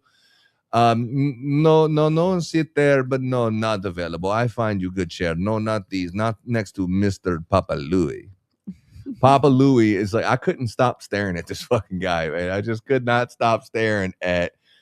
I cannot believe that people are on this earth that do that. I've never seen that before, but it was just, everyone was so high class at this place. I've never, even the kids, like kids were just getting on my nerves the whole time. Every kid. It just, I didn't want to be around any kids. Usually I never do. But these kids were cool. These kids were speaking different languages. They were all well behaved, well mannered, well parented. I mean, it was like, oh, this is what the problem is because you're hanging out with this Carnival cruise ship crowd, and now you're hanging out with these really rich people who doing the things that you want to do. And it was an eye-opening experience. It was like a true waiting on you hand and foot. And it really kind of opened my eyes up. If we're starting our training for Christmas, start clipping this, Opus. The way that your high profile client that's driving that Bentley, that has his stuff and has his bag and has his high profile way of life that he likes living, here's the question. What service do you think that person is requiring from you? Not how much are you charging? Not how much are you charging? It's not that, right, Boo? That is right. It's not about, well, I charge premium. It's not that. What do you think that person is wanting from the service that you provide? What do you think that person is expecting for a high quality service product? That's the point. Right? Yeah. That's the point. Keep going. Yeah? Keep going. That's the point. It was fine dining. It was doors opened up. It was like, can I get you a towel? Can I just, you don't have to do anything. You just snap, and they're on you, right? And they just, anything and everything you want. I mean, shit ain't cheap. But you weren't looking at price tags. You were waiting on hand and foot. I mean, anywhere, anything that you wanted. It was so custom. It was so plush. It was one of the greatest experiences, and also to be in that. But everyone was wearing designer this and that. Everyone was looking great, like they just stepped out of the gym. Everyone looked like a professional athlete. We had like some linebacker from the Dolphins walking by us with some chick, and just the most extravagant shit that you've ever seen in your life. This is what we were looking at, and then I popped through with my Santa Claus shorts on. And then I popped through with my Santa shorts. So as everyone's walking in, it's like a fashion show at the pool. There was like multiple pools. It was a kid resort pool. It was a main pool, and then there was like lazy river. A lazy river that was behind us. That was really cool. And then there was like a water park with slides and all that kind of stuff. Now, when I showed up with my Santa ho shorts that we got off Amazon 5 years ago, and they're all kind of strained out and look like they belong in the trash. When I headed for the pool with my really firm in shape body that looked like I stepped out of the gym too, people were like, and I'm telling you, them ho-ho-hos, swimming trunks, they were grabbing some attention. I don't know if it was good attention, but everyone's like, so that's what it looks like when you just don't give a shit. That fucking guy right there. Yeah, but you can see it was just like they gave you like this tub of ice, and then you had your drinks, and then you put your drinks inside this ice, and then they had some beautiful charcuterie board. It was like, this is it. Number one, I'm the one who taught you to put your cup in the ice so it stays cold. That's number one. Okay, you got that. You got that. Number two, it was a Mediterranean platter. It was very good. It was not charcuterie. It was very good. Yeah. And then Levi, he had his first taste of alcohol. Yes. He didn't like sip it. You know how kids do. They just like shoot it down as fast as possible. But you know, he grew up a lot on that trip, I think. Yeah, they had a good time. Levi and Stella, both of them realized a lot that was going on from the different places that we went. They learned a lot and grew up a lot. I think all the kids kind of grew up a lot on our trip. No exceptions on that. And the hotel, I mean, like I've been to some hotels. Most of the hotels are kind of run down and stuff like that. This hotel was like the nicest hotel that I've been in. Everything was plush. I'm not saying we had the nicest room. We had a junior suite, but just everything, every part about it was just like good, better, and best. It was striving for excellence and best in everything that they did and in every aspect of this place.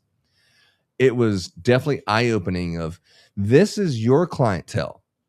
This is your clientele that you deal with. This is the stuff that your clients, your high-profile clients, this is the things that they do.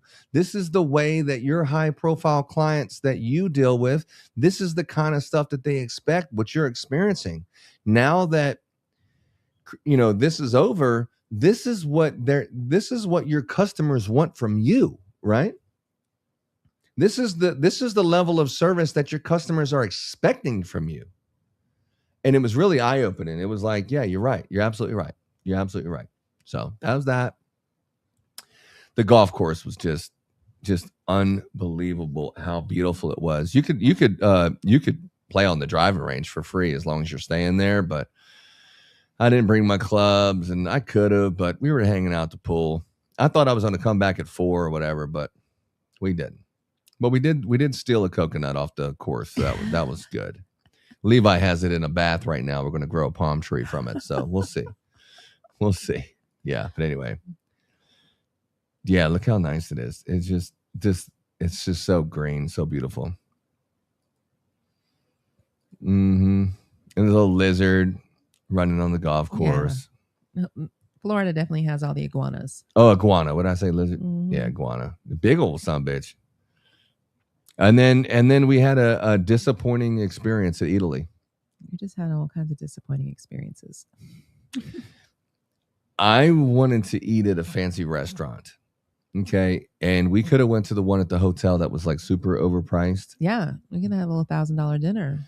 It was you super, wouldn't have been disappointed. It was super overpriced, but I said, there's the Italy that's in walking distance at this beautiful Ventura Mall. It has nice Italy. It has Mercedes and Rolls Royce and stuff inside the shopping mall. It had Louis Vuitton was here, and the Italy was there, so we thought it would be nice. And even though the food was fantastic, everything was fantastic, it kind of shows you about hiring, that you can have the best service, the best food, the best everything, but the wrong hire can just one person can ruin the whole thing. Am I right?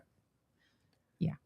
This person that works at Italy, that someone made the mistake of hiring him, looked like he had just got his ass whipped, like before he came to, maybe the day before he came to our table. His nose was all split up, like someone just got done using him as a punching bag, and his nose was all split up and all this shit. Hold on, let me go through some pictures and I'll show you. I mean, the food was good. Don't get me wrong about that. The food was good. The stuff that we ordered. This kid right here was fantastic. This kid was he only spoke like Italian or whatever. This kid didn't even speak English hardly, but very good kid, and the food was good. She had some kind of prosciutto pizza. She did. It was delicious. And yeah. Anyway, the thing is, tell me about that experience and this dude. That was our waiter. Our waiter was not very attentive. Usually when your food comes, you bring the cheese blizzard with you, and the cheese blizzard never showed up. He kind of disappeared until we were finished with our food. Our drinks were empty and the whole freaking thing. And that just goes back down to service. We're in a very high end area, and we are not selling a pizza that you get in a box. You're selling the whole plate. And that's the whole thing with the high end clients, is that you're not selling by the foot. They don't care if it's 500 feet of freaking socket wire. They don't care that you're, doing it for $8 a foot or $12 a foot. They want their property transformed so that the decor matches their architecture. You are selling your service. You're reliable. You're going to show up if they have a problem. You're going to have your maintenance done. Your takedown of storage is smooth. You're communicating with them. They don't care. They care about their budget, but they don't care about the per foot price. They care about your service. And that is the difference between your two guys in a truck, grabbing their crap from Home Depot and you having a quality, good service. So that is something definitely, I know the waiter sucked, whatever. And no, he looked like he just got his ass kicked for giving shitty service the day before. The two tables that were sitting on the left and right of us, both of them had ordered something. He had fumbled it so bad that they finally said, just cancel this shit and give me my bill. And then so someone would come strolling up with the food twice. And both tables on the left and right were like, nah, we already canceled that. We're getting out of here. This service sucks. This dude's a joke. And then so we're like sitting down like, man, what the fuck? Right? Yeah. Because we waited for like an hour. Down to the experience. What kind of experience do you want your clients to have? And it's a good example of what happens when you have a bad experience and you're not expecting that in a high-end area. Not at Italy. I mean, I was so looking forward to going to Italy because I knew that was a fancy place and it was a lot less expensive in comparison to the fancy hotel we were at, steakhouse restaurant, especially with the kids, because it's like, shit adds up with the kids. But yeah, so for example, I'll just give you a small window example of how terrible this service was. I'm trying to get back on Christmas lights, guys. We're talking about Christmas lights. It's like you have all the process, you have all the food, you have all the waiters, you have the advertising, you have the location, you have everything, but this one person ruins everything for you, especially when you talk to the wrong person who has an influence. So you come up there and you say, hey, would you like a water? Because I'm sweating my ass off because I just did 4 lines of cocaine out in the bathroom. So, and I'm getting really antisocial and I don't really want to be around people. So, hey, you look like you could use a water. And then you fucking leave and come back and get one person a water. And okay, what would you like? A soda? Well, let me leave and go get that one person a soda and come back 30 minutes. And it's like, why don't you just take all of our orders for what we want, water and what we want to drink and an appetizer, and then go start working on that and come back with everything, right? Yes. Why are you bringing just one water at a time and then coming like what? I don't even get it. Like, I don't even understand how the hell you made it through any kind of training or who the hell approved you to be out here on this job. The same thing is, what's your approval process to say that person should be on the floor because I'm desperate and I really need somebody, and we're it's hard for us in this rich neighborhood, this rich area, to find someone who wants to work at a restaurant. I don't know if it's that. I don't know what it is. But this dude was the worst server in the world. And how the hell he was working at this nice restaurant is besides me. It wasn't, I mean, he was about 380 pounds and looked every bit of it. But he had a nice, like, voice, if you can get past his face, that just looked like he got into a car accident with someone's fist over a gambling debt or something, a drug deal gone wrong or whatever. But his nose was all busted up, had stitches, and he was all busted up like, you're like, you want to interview him about who won the fight, because obviously you didn't. I mean, it was like that, but it was just the whole thing was embarrassing. It was embarrassing, and I am very embarrassed for Italy. So Italy, if you're listening, you owe me, dude. You owe me on this one. That was just trash service. Great food, great environment, great everything, great location, and the food was still good. It still kind of overcame the shitty service. But it was one of those blink once if you're in distress, But yeah, I mean, another meme might have said something, but I don't like complaining and stuff at restaurants and stuff. If I don't like you, I just usually won't do business with you. But I just couldn't believe Italy had done that, and it was that embarrassing. I just couldn't believe it. But anyway. Back to the place that did kick ass, take names, and deserves every bit of a 4 or 5 star, whatever the accommodation is. Absolutely. The JW Marriott Turnberry. That was lap of luxury and service and everything. The guy who opens up doors had been there for 25 years, still opening up doors and grabbing people's luggage. Think about that. Mm-hmm. But yeah, the Turnberry. And then, so the next morning, of course, the habits of highly successful people is waking up in the morning. And when you're going golfing and you're on a golf course, only the straight ballers get the first tee time. I learned that from Uncle Jack. Uncle Jack was like, only the ballers get the 7:03, 7:05 tee time. So you ain't got to wait, and you get out there cool before it gets hot. And so I told Levi, I said, hey, man, it's like 5:30, 6 o'clock. You know, the sun's not up yet, but if the sun went up, it's like 6:30. So I was like, let's go over there at 5:45 and let's go look at the gym. And the gym looked like professional athlete stuff with the ropes. And it was unbelievable, this gym. It was the nicest gym I've ever seen. They had a Starbucks underneath the gym. We went in there and got some coffee. Then we went back there and we were watching the golfers, but we had to be at the airport at 8. So it's like, but Starbucks drinks, just Levi and I were just walking and say, look, boy, look at the way that this grass that they do on this putting green. He had never seen a putting green before. And I could have got a set of clubs. We could have played there all day, but, you know, the water park and, you know, just I wish I could have stayed there more time. And then everyone. Morning in beautiful Miami, Florida. We are in Miami in one of the nicest golf courses in all of Miami. It's right here at the Marriott Turnberry. That guy said the only golf course that you can golf at. He did. We're not the nicest one. We're the only one that a private golf course you can actually golf here just for staying at the hotel.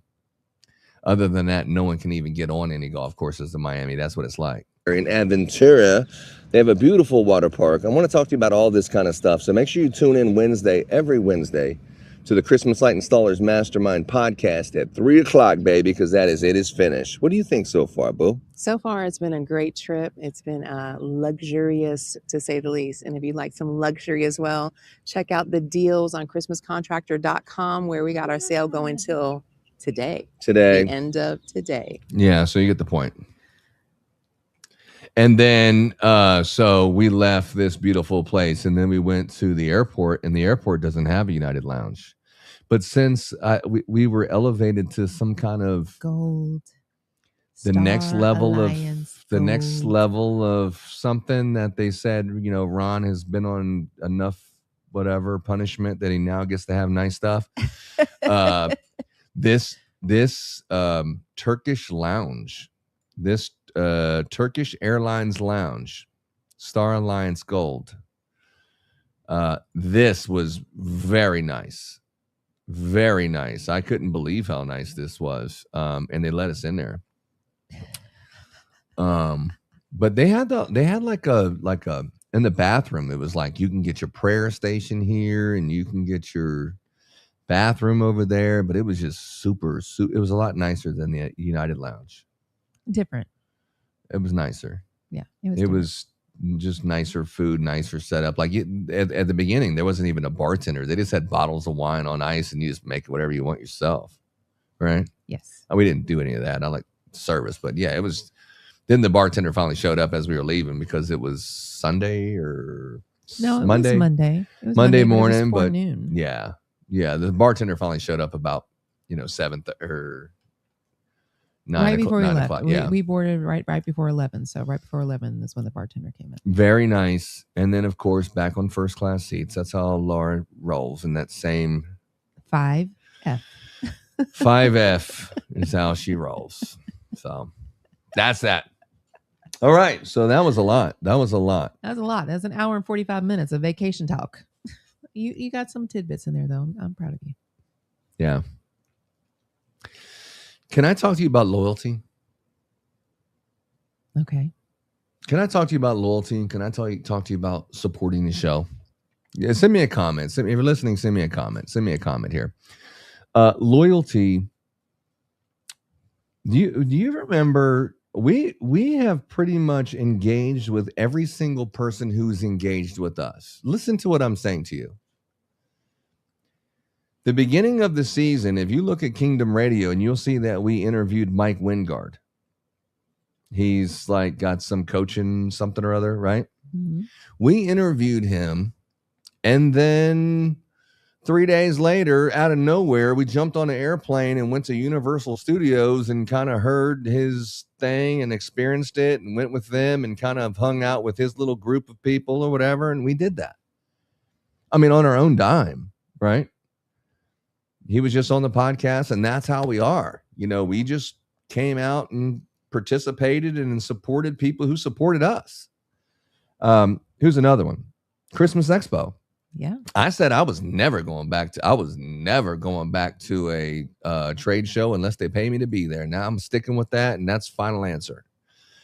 And somehow, you know, Joyce came on with Michael Simmons, who's probably our favorite person, I would say, or one of our favorite people. One of our favorite people. And, you know, it's like, you know what? I like what you're doing. I like where you're doing it in Texas. I like who you're supporting and all that. And I want to be there. I want to be a part of that. So they came on the show, and then we actually went to the thing, you know? So do you see a trend here, what I'm saying? Yeah, I see. I hear what you're talking. We had Mike Marlowe flew in he was going to go see his real customers. I mean, he knows that we're not a customer of his or whatever. Wintergreen or whatever. Moving on. But I mean, he knows that. He came in just to say hello. He came into Houston and just wanted to say hello to us. And he had, the first day he got here, he had dinner with us. And then I said something on him and Pete, very nice. But I said, hey man, if you send, anyone who sends me a hat, I'll wear it. That one hat, that blue hat, has been in at least 50 videos from one podcast. 50 videos. One podcast. If you support with us, we support with you. I do have some new things now. I got some new bulbs, Kingdom bulbs with identifying markers on it. I do have that didn't get screwed up this year like last year. But looking forward to that, which I'll show you more of that one as soon as we get all these pictures of them. But I definitely got all of them, got some samples, and we're ready to go on that. But yeah, that's good. And then also even before that, like Clipicon. Matt Hayden came on our show, and then we're like, he's such a nice guy. And we said, shit, we'll go to Clipicon and support you. And it costs us like $5,500. Mm-hmm. What's that marketing company that came on our show? Jacob something or other from the Market Man or whatever the hell it was. Something. Pipeline. Yeah. Mr. Pipeline. Mr. Pipeline, he came on here talking about he did websites, and we bought a brand new website from him because he came on, and we just do business with people who do business with us. I mean, he came on the show one time and we just bought a website, right? Yep. I mean, we didn't use it, and I got some other opinions about that, but you come on and support with us, and we support with you. I mean, you came on and spent 10 minutes with us, and we did thousands of dollars back in your direction. It's like, that's what it's about, and that's what we do. And if you're not engaging with Kingdom, ChristmasContractor.com, the Christmas Light Installers Mastermind podcast, you're missing out big time, because we don't just take. A lot of you take. All you do is take. We give more than we take. If you give to us, we give back more than you. In many ways. And so that's why I would say you should probably lean into supporting with us. And I cannot believe there's not 100 hats over here, really. But anyway, that's that. I will say Uz Marketing.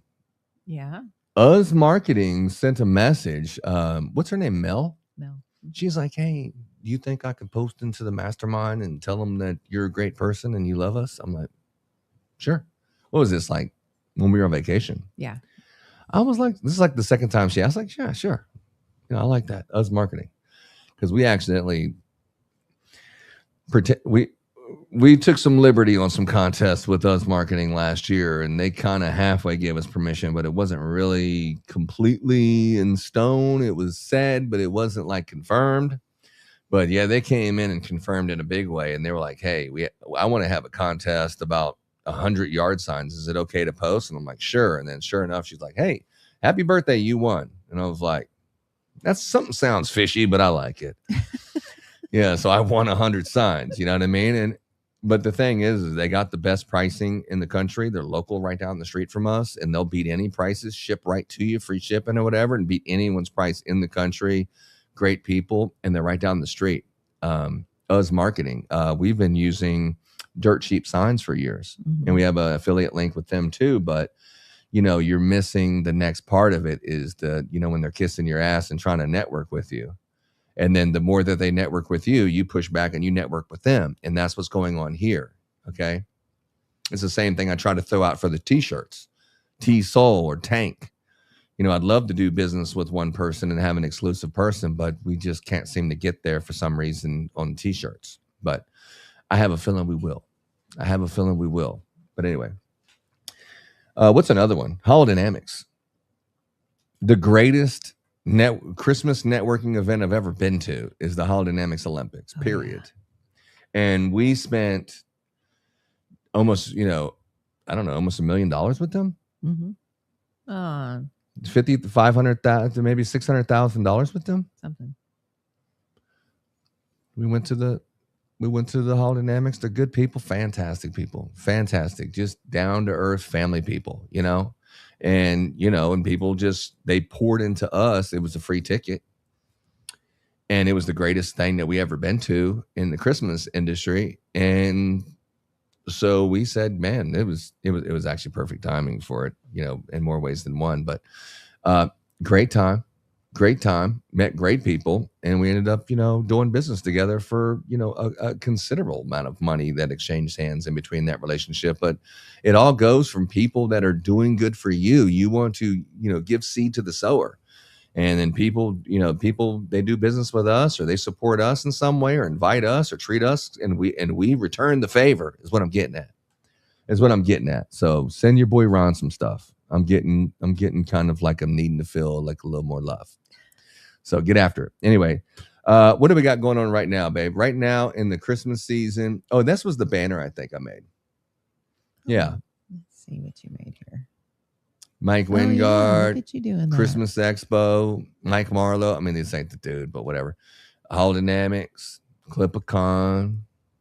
Oh, Matt Staton. That's another one. Matt Staton was like, hey, man, he reached out. I reached out. Shit, that dude made like $100 and some thousand last year off of his design studio, Strander. And we were pushing him and promoting him all the time. For what? Not for nothing. We don't get paid by anybody to do anything. Or to say something or none of that. I won't allow that. I don't want to be a part of someone micromanaging me and telling me what the hell I can do and not do. That will never work. I don't let people tell me what to do, but that's a good point though. Good point. The season where we are right now in the season is right here. Right now we are in hiring. We are hiring. If you want a job in the Christmas light installation business, okay, if you want a job, a career, if you want to learn, you want to be a part of one of the biggest companies in Houston, you want to stay busy, you want to make $3,000, you want to make $5,000 a week working for a company, Kingdom Christmas Lights is hiring, and we have positions that start immediately right now. We're looking for installers. We're looking for other positions that are in support of installation. Okay. I would never consider someone as a warehouse worker or a whatever. It's just like the Air Force. You either fly planes or you're supporting people who do, period. Those are the two jobs. Pilots and people who support that mission. Those are the two jobs. That's the only two. Not like, well, no, that's not in my job description. I can only work a week and a half because mine is only for prime time. I have this one specific little thing. It's like, we're not working for the government here. You're going to have to do this one day and do something different another day, right? Yeah. You're going to have more talents than just all I know how to do is pre-bulb, or all I know how to do is just this one little teeny thing. It's like you're useful like for like a week and a half. And then it's like, well, can you do this? No. Can you do that? No. I guess today's your last day then, right? Am I right? It's like I should have never even hired you. That's all you can do is one little thing. You want to get more versatile people who can do more things so they can be busy earlier in the season, and then they can be busy later and a lot closer to Christmas, and then even maybe in takedown. So when you're hiring, that's what we're looking for. We're looking for people that actually can do multiple things, someone who's goal-oriented. They wake up early in the morning. They stay up late at night. They want to make as much money as possible. That's their mission. That's the only people that I surround myself with during this time, which it is go time right now. No more bullshitting, completely hyper-focused on this mission of getting this done. Not just making as much money as possible, but being as efficient as possible. The money will come. You don't have to worry about the money. You stay true to your process, stay true to the things that you believe in. Make sure the quality of the product that you're putting onto the streets is always up here, and you'll have a job next year. You'll have a job the year after that. You'll have a career. You'll have money. You'll have everything you want as long as you focus on the most important things, your quality and how efficient you are in this business. You can be like me. You can be like Laura. Do you know anyone who does it full time? We're not some big ass company. We're just like two hillbillies from Texas. But this is all we do is Christmas because I got the shit figured out. And I actually do it. We actually do it. And we have nobody working for us, no employees right this second. And we will have about 25 of them working for us in the next month. How is that going to happen? Now hiring, baby. Now hiring. Follow us and I'll show you how to do it. But now hiring. So holla at your boy. Laura, tell me what you got to say. If you want to call in, be a part of the show. After we've only been on for 4 hours, right? I mean, it's only been. It's only been 2. We have another hour to go. Okay, so now that we're on the 3rd hour of our show, give us a call. It is 832-429-4959. That's right. Give us a call, 832-429-4959, and be on our show live right now. Or if you have any questions, you go ahead and post them. Or don't call. I'm going to leave it up there for a minute. This is actually our, you know what? And I'm going to say something too about that, how we support people who support us and stuff like that.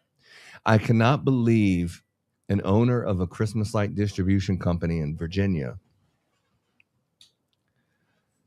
was trying to tell us that the reason why they didn't send us samples of their lights when we really needed a vendor 4 years ago or whatever it was, is because I didn't seem like I was very serious and they didn't want to waste $20 on us for what it cost to send us a sample.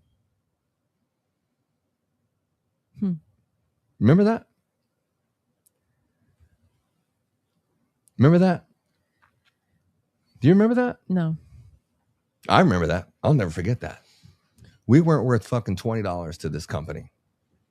It starts with an S, ends with a 4. I don't keep that kind of shit in my back pocket anymore. Just kind of. I was like, I told the owner of the company, which I have on the cell phone, it's just the Texas territorial reps. It's just, I haven't met not one that's worth a fuck. None of them. All of them have been trashed, which is great for us. But none of these big companies have good representation in Texas. I haven't met not one yet. But saying that we weren't even worth fucking $20 to send a sample of lights, I just dumbfounded. But anyways, the owner since then has told me something better than that I could work directly with him since he doesn't have anyone that works for his company that can handle Texas, that whatever. But that shit was, when I said it's impossible to do business with them, I said it like 4 or 5 times, and the owner started calling me about it and then told me that if we weren't worth fucking $20 to send a fucking sample to, it was like, that's probably a good reason why we don't do any business with them. But anyway, so let's go into this. Street smart or book smart? Did you see that post the other day? I saw it. What do you think about that? Because Laura's book smart. Your buddy Ron's street smart. I take offense to that comment.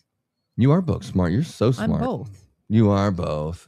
I wouldn't say you're as street smart as me. Well, ain't no ghetto, but I'm smart.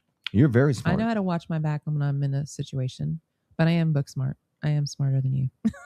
Yeah, 100%. But your buddy Ron is using 4-letter words and 5-letter words. And usually only words that I know how to spell is the words I say. You know what I mean? For the most part. And, but Laura, she's like, knows all these fancy words. She can speak very eloquently. I'm always like, what is that word? And I'm like, truly have no idea what it means. And she's always educating me. And I usually direct with street smarts. But I just feel like the reason why I said that, because it seems like AI is kind of curving the book smart. You can pretty much get any kind of information you want at your fingertips in seconds. So it's not You still have to know what to ask. That's what I've noticed. You have to know what to ask, because they can take you into a tangent that you don't need to go down if you don't know what you're asking for. So you still got to be kind of smart. And you've figured that out in the last 4 months in building, all this coding stuff you've been doing. I've been hanging out with some smart people. And speaking of which, there's a distributor in Texas. I spoke to Jason Woodward the other day.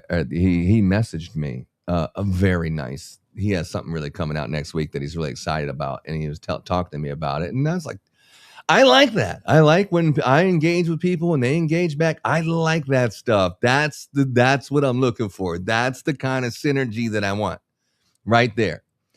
But Jason, he told me, and then Joey's like, I've been telling you that for fucking months about moonshots. But yeah, Jason Woodward, he's like, you should listen to this podcast, Moonshots. And I've been listening to Peter Diamond and Moonshots podcast. And I'm telling you, this is like instructors at MIT and just some of the Elon Musk is on there and stuff. And it's like the smartest people on the planet. I'm just like consuming this into my mind every second. The smartest, most capable people on the planet pouring into me. They don't realize that they're pouring into me. They're just pouring into the microphone and the video camera. But the way that they talk and the way that they carry themselves and the way that they think and all the education that they've had and stuff, I'm just like being a sponge and soaking it in like I'm personally in college right now. And I'm just trying to do things that I never thought was possible. And it's been fantastic. It's been the greatest experience. And I do appreciate that everyone, Murphy, and Joseph Murphy has really helped out a lot. I'll say that.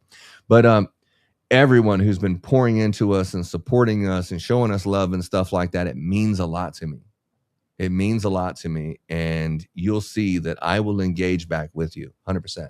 So I do appreciate that. And thanks, Jason Woodward, for that conversation that everyone will find out next week. But I thank you for that conversation there. Did I get a phone call? Because I got the ringer off. Well. So that would probably be the reason why I couldn't hear it if someone did call. Oh, well, we'll have to get to it later. Anyway, we've had a lot of people asking to be on our show. Okay, I've had Eric Garcia's asked about 10 times. I've had like 20 people ask to be on our show or stuff. It's like, dude, it's Christmas time. I don't know if we're going to have any guest moving forward just because it's been so busy the last couple of weeks. We might have someone on there, but definitely connect with us and go to the Christmas Light Installers Mastermind Facebook page. I'm pretty much live on that damn thing. Right? Yeah. Okay. What else do we got? We got something else, I'm sure. Let me look at here on my list. Oh, it's marketing. Yeah. Network with Kingdom. If you're smart. Yes. RSS feed. We still got people all over the country. If you're in Australia, man, I'm cool. If you're in England, thank you for listening. If you're in Africa, man, you're only one person listening, but I do appreciate you listening. You probably thought it was Kingdom, like a church thing, but yeah, we do appreciate you listening all over the country. Thank you. The new listener we just got this week from Alaska. Apparently that is part of the United States also. And we appreciate you listening. What else? Loyalty. Oh, Design Studio. But once you show Daddy how. Oh, you want me to show it? Hiring. We're now hiring. We got that done. Or Christmas Contractor.com kickoff. That's right. We have the ChristmasContractor.com kickoff on September 25th and 26th. You can scope out your tickets on ChristmasContractor.com. Click on the training button, and at the bottom, you'll see that. There it is right there. Yeah, training. We got some standard tickets. We have, if you have a team, you can bring that. And then we have some VIP passes. If you're flying in, we'll come pick you up at the airport. And we also do a lake house stay. So we have that. And it's a really good time. You learn a lot. You will learn a lot and still call us and ask questions, and that's completely fine. Last year, we did do some split ops where I taught Photoshop and different estimating things, and while the boys did some new installation training and some different things like that. But it's a good opportunity to not just learn something new and expand your business, but also to network with other installers. And it really, every time, it doesn't matter if they've been in business for a year or 20 years, you still can learn something from someone. You really, really can. And that's the great thing about networking. The greatest thing about this one is because I'm teaching it. We've had other people teaching it. I think Guyman's taught 2 years, and I kind of went in a little bit here and there, and we kind of argued about a couple little points about spacing of mini lights and shit. But we've had some people from around the country. Turkelson has been at the last couple ones and stuff, but I'm teaching this one exclusively. And most of the people who come there, they're like, dude, I just came to hear you, dude. And I usually don't even talk at all or train at all most of the time. This one, I'm training the whole entire thing. So if you want to learn how to make these videos that I make, I'm going to teach you. If you want to learn how to use AI and learn how to build your own thing with AI and get the fast track, let's talk about it. Let's train on it. Anything that you want to learn, come hang out with us. But that's not the most important thing, I think, about the... What's up, Levi? Come on, vámonos aquí. Yendo. I think the most important thing is the season is about to start. And it kind of goes back into the Bible days, or when I say Bible days, I mean just a king. When we had kings rule the world, they still do in some places, but the kings ruled the world. And before the kings went to battle, they consulted with the priest, the man of God, whoever the priest was. And you would consult with the priest or what do they call it? Whatever they are. They would consult with the priest to decide, should we go to war? Is God on our side going to war, right? You with me so far, Laura? I'm listening to it. I'm trying to figure it out. So this is like what it's like coming to this, because we're like a real family type of oriented business, and everyone who comes here, like, you know, everyone's hugging each other like they're all part of the family. That's kind of the way that we do it. When you go to networking events, you're probably just sitting down and you're probably not used to seeing that. I remember when Murphy was there, he's like, dude, I can't believe you're like that with your customers. Like, they're like all like family members with you. And I'm like, I know, just that we're a family business. But having all of these installers, and some of them been installing for 20, I mean, Michael Simmons came to our thing like 4 years ago, right? I didn't know he was such a celebrity. But having all these installers that have been doing it for 5 and 10 years, they don't need training. They don't even want to hear a lot of training, to be honest with you. It's just, we're about to go to battle. And before we do, let's just get one more, a gathering of eagles, an assimilation of kings, that the kings get together and they consult with each other and they get to network with each other. And like, we're about to go here, and just kind of getting those fine tuning things right before, like 2 days or 3 days before. It's the last weekend before October 1st every time. This time it's September 25th and 26th. But the last Friday and Saturday before October 1st every year, that's when we do it. And it's the last opportunity to get anyone who knows what the hell they're talking about to teach you, that actually does it for a living. There's no other training that's past that. Most people are still already busy in the country, but that right there is the best time to get last minute deals. Go there and network, get around other people who are about to do the same thing you're doing. They're gassed up, they're ready to go, or they're about to just start. And that's a perfect time to start. If it's your first year, that's a great time to start. But getting in there, that assimilation of all of these contractors who have all this experience, it ain't me, it ain't this person. I'm not talking to you, I'm talking to us. That's what I personally look forward to. I love bringing in all the best people from all over the country and getting to network with them and getting to learn with them and see how everyone does it, and, you know, meeting with people and getting to see all those people before we start. It's one of the things that I think is the highlight of our season, is that kickoff. I do enjoy that one. I do like the Christmas party too. I do like the Christmas party also, but the Christmas party, everybody's busy and they're worn out and they're tired and you can't get them all there. This thing that we do in October, we have professional chefs and barbecue. I mean, it's a whole experience. It's a family thing, and you should be there. Get your ass a ticket. If you can't afford a ticket, holla at me, but get your ass a ticket to that one. Be there, hang out with us, and we're going to learn some stuff. Speaking of which, I'm going to teach you a little something. Since I'm on the ChristmasContractor.com, let's look at a few things real quick. Lay your hands on me. All right. So let's go in here and see what are we doing here. This shit was going good. So you can find a contractor. You can list your business now. It wasn't working very good before, and I was on vacation trying to fix it. But you can list your business here. You can search for companies. I mean, where you want to look at, Boo. Tell me where it's at. I'm gonna show you some stuff. What are you gonna do? You're gonna do the design studio? I'm gonna show you just a contract. Let's go look anywhere in the country. Tell me a place in the country. Do 90210. Let's see. Let's go with let's do Denver. Denver?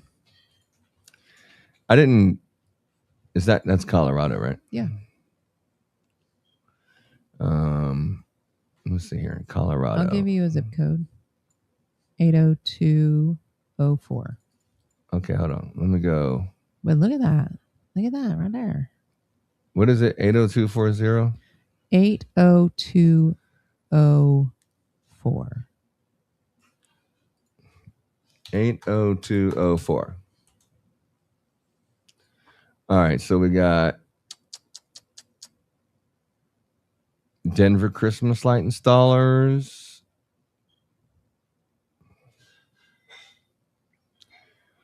Co-lights. Larger than lights. Larger than lights. Chili lights. Denver illuminations. I mean, they're all here. I mean, yeah. Sweet. Can you see this? Oh, you're not looking at this. So I can see it. This is an unclaimed profile. So if you are... But this is their actual website. Denver Illuminations, you can claim your profile right there. And you can update that, but it also shows their website. Took you straight there. Mm-hmm. Yep, sure enough. Yeah, sure enough. Or if you go to... let's see here. Let's go back to... Co-light. This is all ranked by... a certain a ranking system that we rank contract. What the hell's going on with this? Can you still see it? I can see it on your screen. Oh, okay, my screen's all acting poo poo. Anyway, the hell's going on with this shit? Anyway, all right. So Denver. Let's see here. This one's the number one based on I don't know whatever that is. Our algorithm. And yeah, visit website. Boom. Oh, yeah. Look at this one. Oh, that's cute. Yeah. Oh, little floating little stuff in there. Mm-hmm. Yeah. So if you're in Denver, there's plenty of choices. I think there's 300-400 contractors we have in Denver currently. Damn, look at that plane, huh? It's like they only decorated half of it or something. I don't know. But yeah, it looks good. Well, you get around whatever that is. Yeah, Denver Christmas light installers. Looks like these mofos are on the news. Cool. Look at them. Check them out. Anyway, but this is the kind of stuff you see at ChristmasContractor.com. You see, you can pretty much find an installer anywhere in the country. Let me take you back here. So that's in the Find the Contractor. You can look at them. You can go to anywhere in the country. You can also, if you went to that what was it again? 7 something or it was 80204. So if you went to the 802 and find contractors, you can also see like you can go down to the map. You can go down to the map and see all of them in Denver. And then if you click on this, it'll show you all 5, whatever. And then you click on them and you can see it from the map too. Yeah. And then Pro Power. So it looks like Homeboy's a power washer, and he offers Christmas light service apparently. Cool. Don't know where he has the. Must be up here. Lighting. Oh, Oh, jellyfish It's lighting. not on the other thing. Oh, excuse me. Sorry.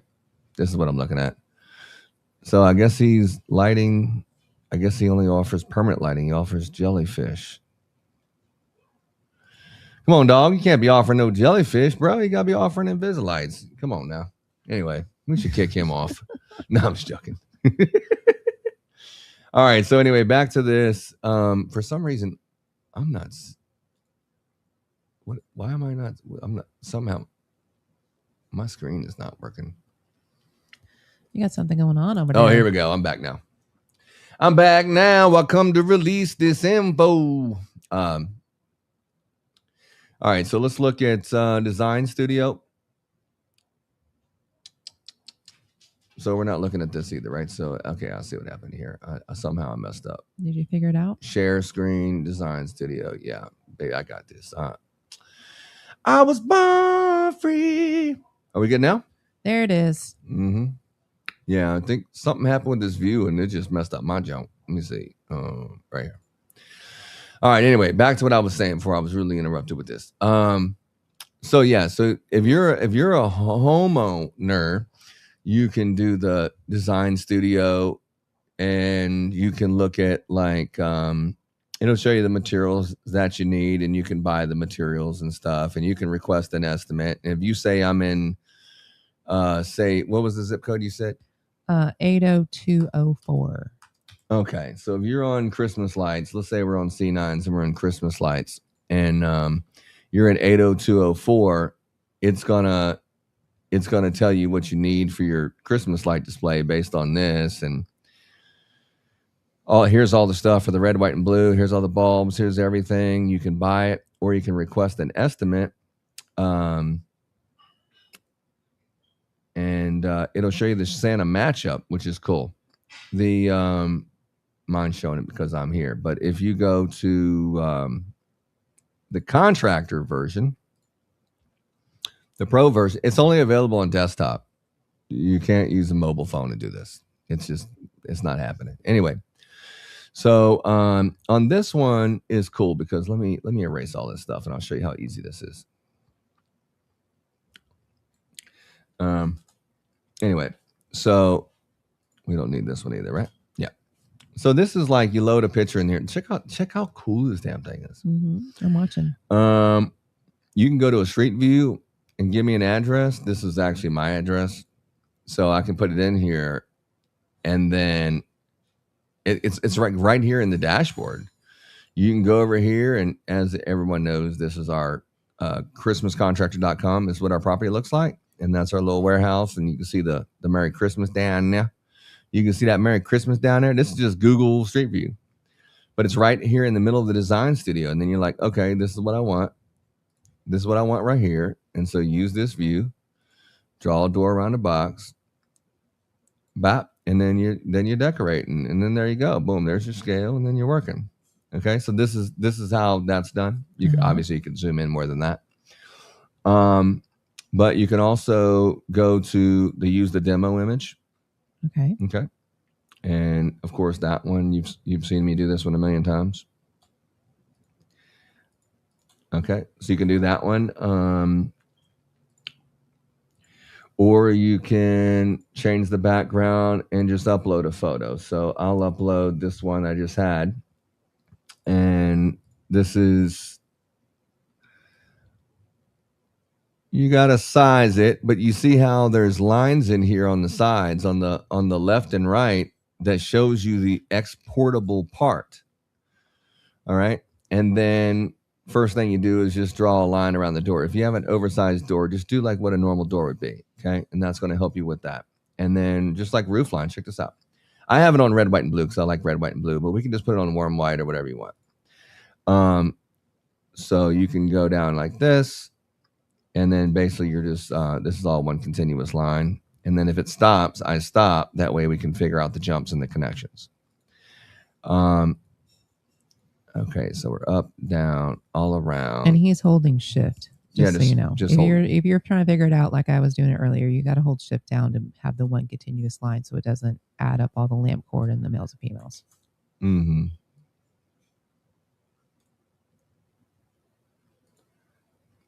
And we're Okay. working on it. It's not completely ready. We're working on it, but I mean, you can do more things. But this is just the roof line, for example. And so if you got the night mode, you're looking like this. So if you're like, I think hey, that ridge line needs to be done. yeah, let me You're moving on. Go let ahead. me stay on topic. So like this is warm white. So if I said no, but I was actually looking for red, pure white, and blue.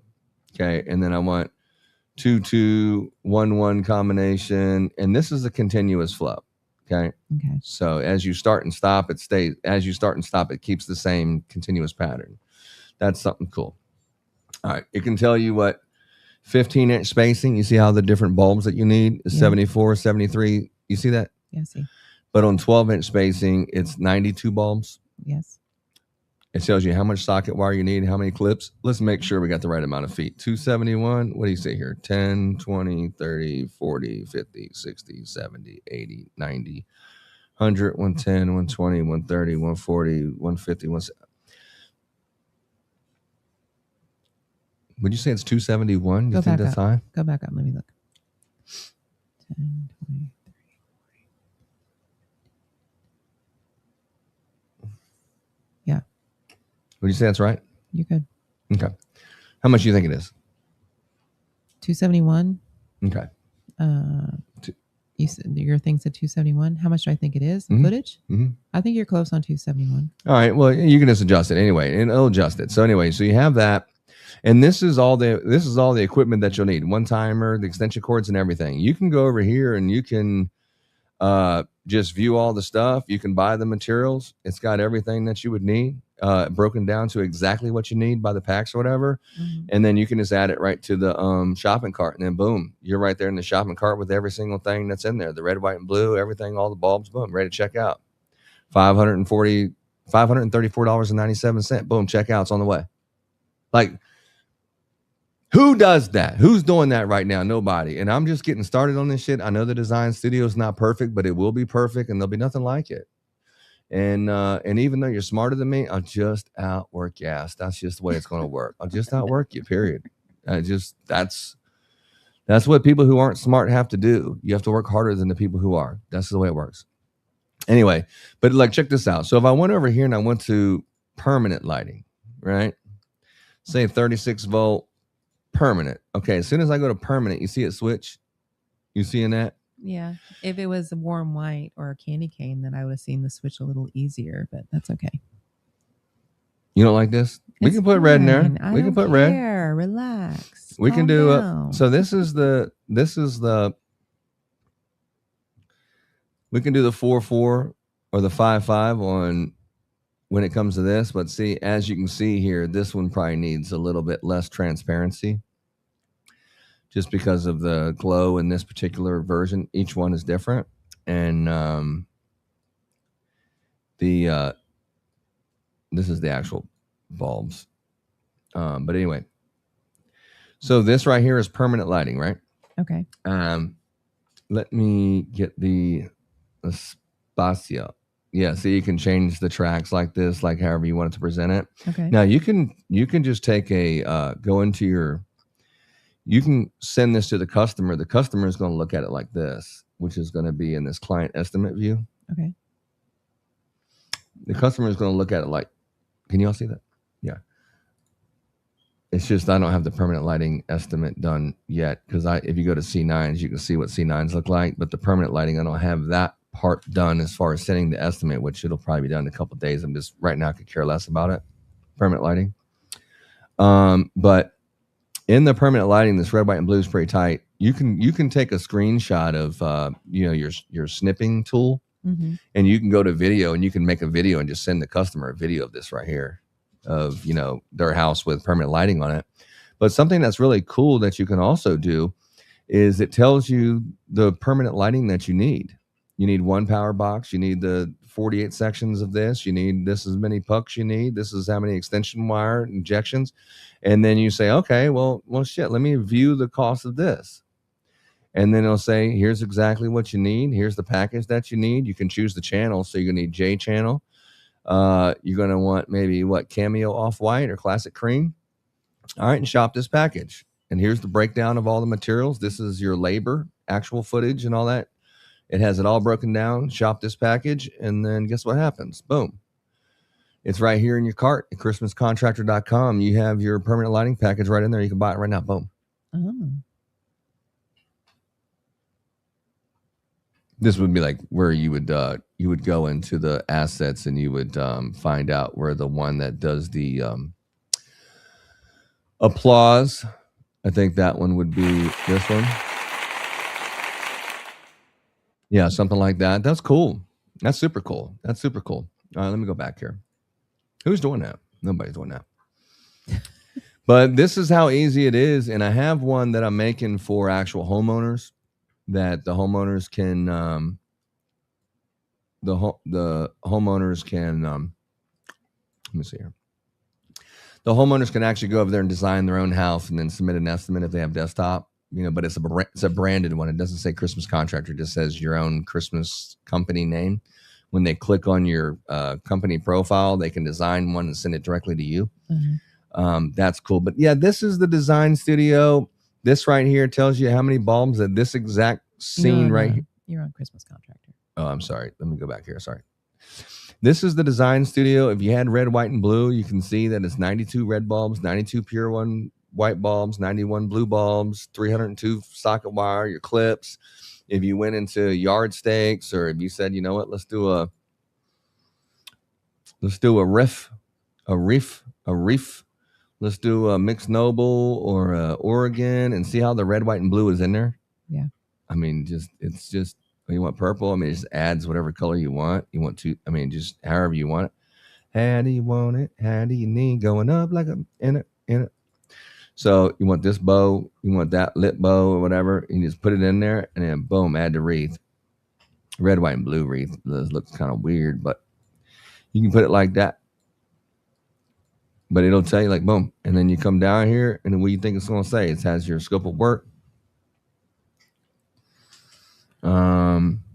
And then so this one shows you like, so you would need 2 strands of red mini lights, and then you would need 1 strand of pure white and 1 strand of blue, because it takes 4 strands of lights for that. Mm-hmm. And since it's pre-lit and warm white, if you got a wreath that's a 60-inch that needs 4 strands of lights, then you're going to need a total of 4 strands of whatever. So if it's this red, white, and blue, kind of confuses it. We need 2, 1 and 1, but this is it. It just breaks down every single thing that you need for this.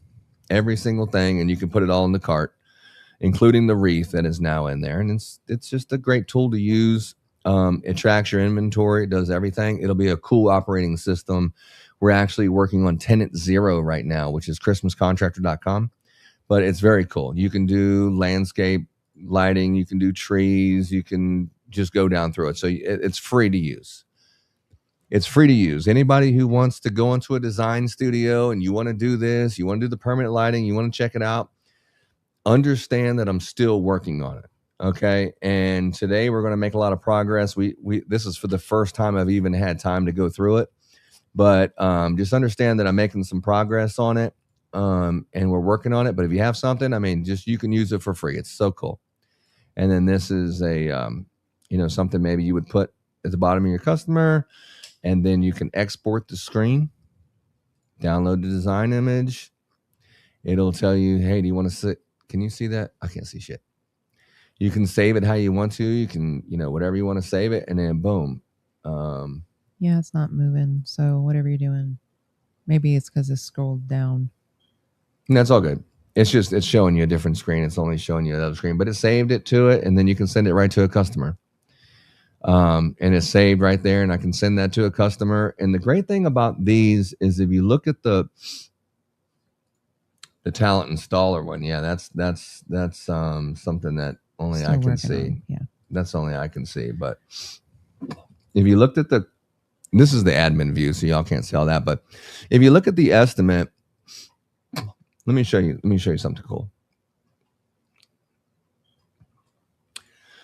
All right. So if you look at this and you have that, and let's say I also did, say I'm going to do some mini lights and bushes and shrubs. And we're going to do, we're going to do this area right here in some red, white, and blue. and then we're going to do this bush, and then we're going to do maybe around some of these bushes like this, and then we're going to do some, maybe we would probably do red over there, but anyway, you get the point. Just for whatever, you get the point. So if we did that, and then maybe we did what's going on? Maybe we did The clinking is Georgette. She got her tomahawk bone, and she's having a little party with it. So anyway, we did 2 bows or whatever right there. So when you go down here, and say we also going to do the ridge line. So we got C9 lighting, ridge line, and we're going to have to go right there. So we have that. Okay.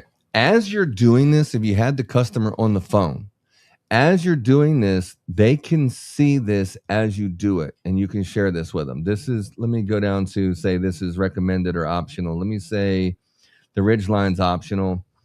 Let me say the greenery is optional for sure, but it could be recommended. The bows are definitely optional. And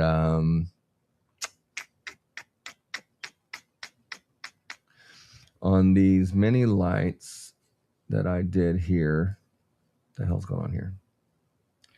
On these mini lights that I did, I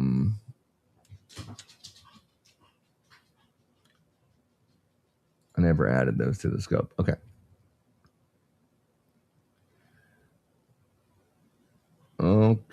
Okay. There's the mini lights right there. So we'll put those as recommended. Okay.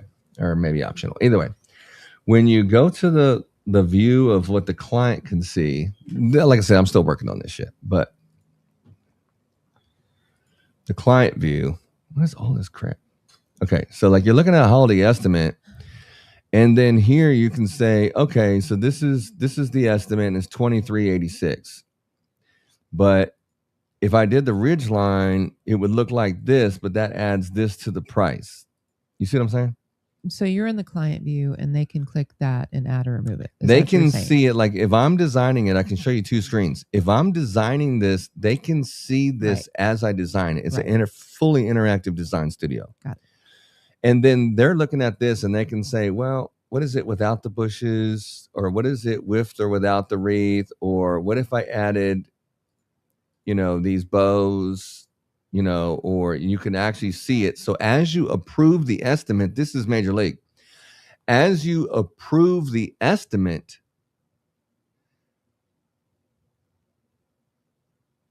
you're actually approving the design. So when you send it to a customer, it's not what you thought that had all the options. You're only sending the one to the home, to the installer that is the approved design, not the one that you try to sell them on, right? Okay. That's key. Okay.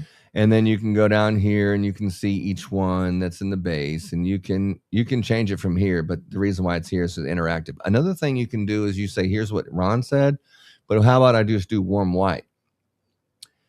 Or how about I make the roof line pure white and red, 2-2 combination, but then on the ridge line, how about we do that only in white? And then how about we make the wreath white and red, because I think it looks better. And then how about here, we do this one also in only white. Whoops. How about, that one's all the same roof line. How about we do that like that? And so you could make all this red or whatever. So once you get like that and you're like, hey, I like that, then they can approve their color selection, which is cool. So you come down here, stay lit warranty, all your stuff and whatever. And then it shows the deposit, 75% for new. And then they see all that. And then, I've read this, I approved this, whatever. And then boom, sign it. And they're in there, approve estimate. And then it goes on down the line. Huh. It goes on down the line. Yep. And then the installer will see the actual approved estimate. This is what the installer would see, something like this. And then they would see it. And then everything's in Spanish or everything's in English of exactly what's approved, the gate codes, whatever. It's got all that stuff. They can call the client, message the client, but they don't actually see the number. And they're sending it through our own inboarding phone numbers. Okay. And it shows you all the materials that they have. It shows you their truck inventory of what they currently have. It shows you what is needed for the jobs that they're assigned. And then it'll show you which ones are needed above and beyond that. And then this is where they can add the pictures and all that. So this is like super freaking cool that we're still working on.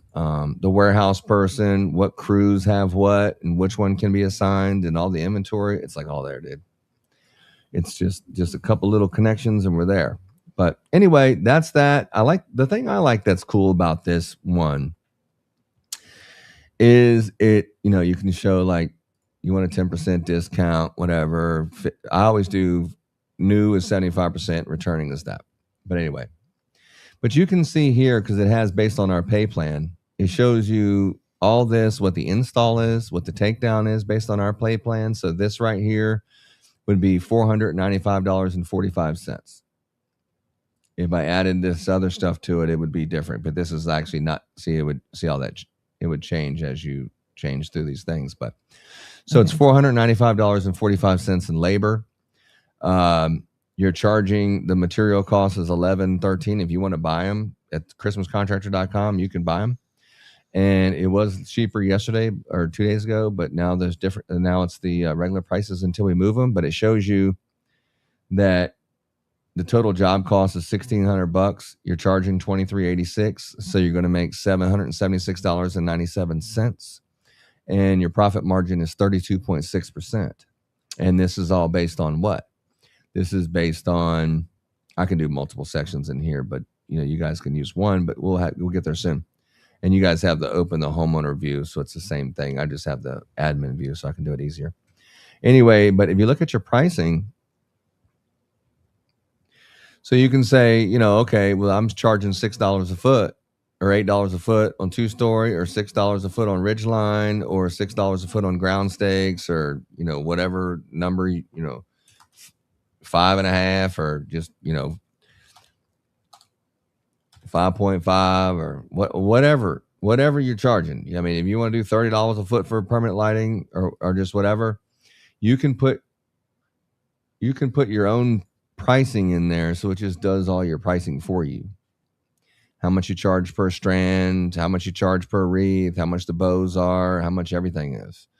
And then what do you want on your estimate? Do you want your stay lit warranty, your lease agreement, your terms and conditions, or what? Or you can also see some stuff like over here onto the right is like if I purchase it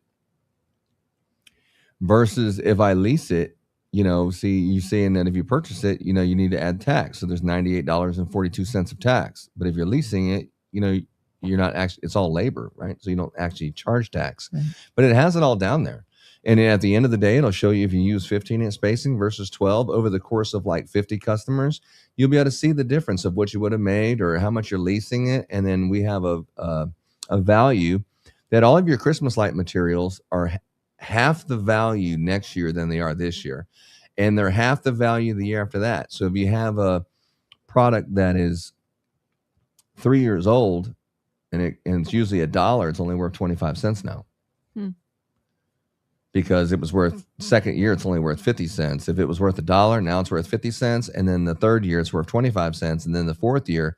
So, I mean, it shows you the value of all your inventory, but when you already own it and then you're showing the profit margins, it's a lot easier because you're looking at profit margins on materials that you own and you have in your inventory.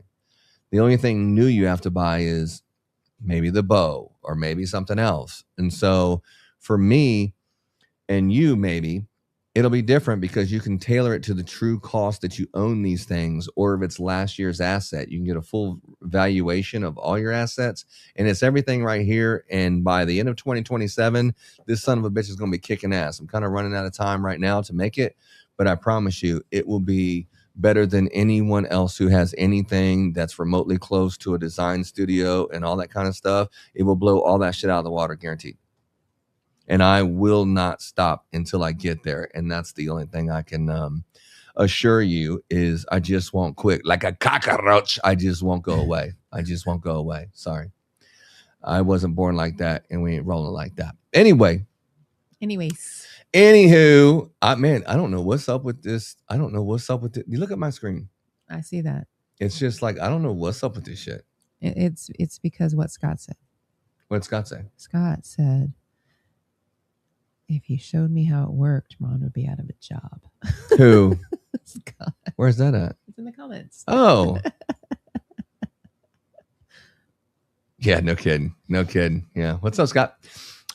Yeah, so this one's cool though, because when it breaks down the material, you can put how you pay and you can put all that stuff. But when you break down the materials, it's easy to see like what your projected profit margin is going to be on that job based on the materials.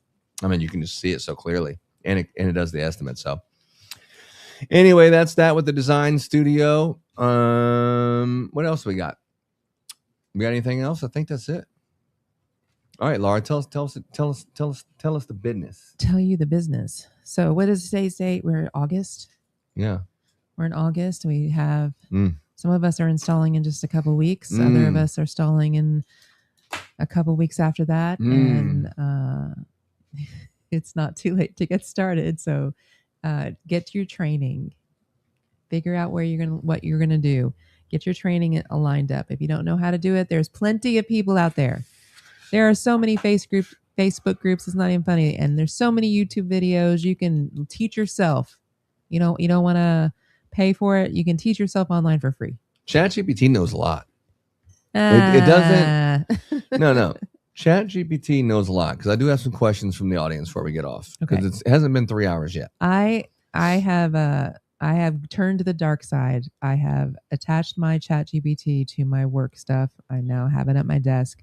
And I spent some time yesterday teaching my ChatGPT about the Christmas business. So it doesn't know everything, but it does know a lot.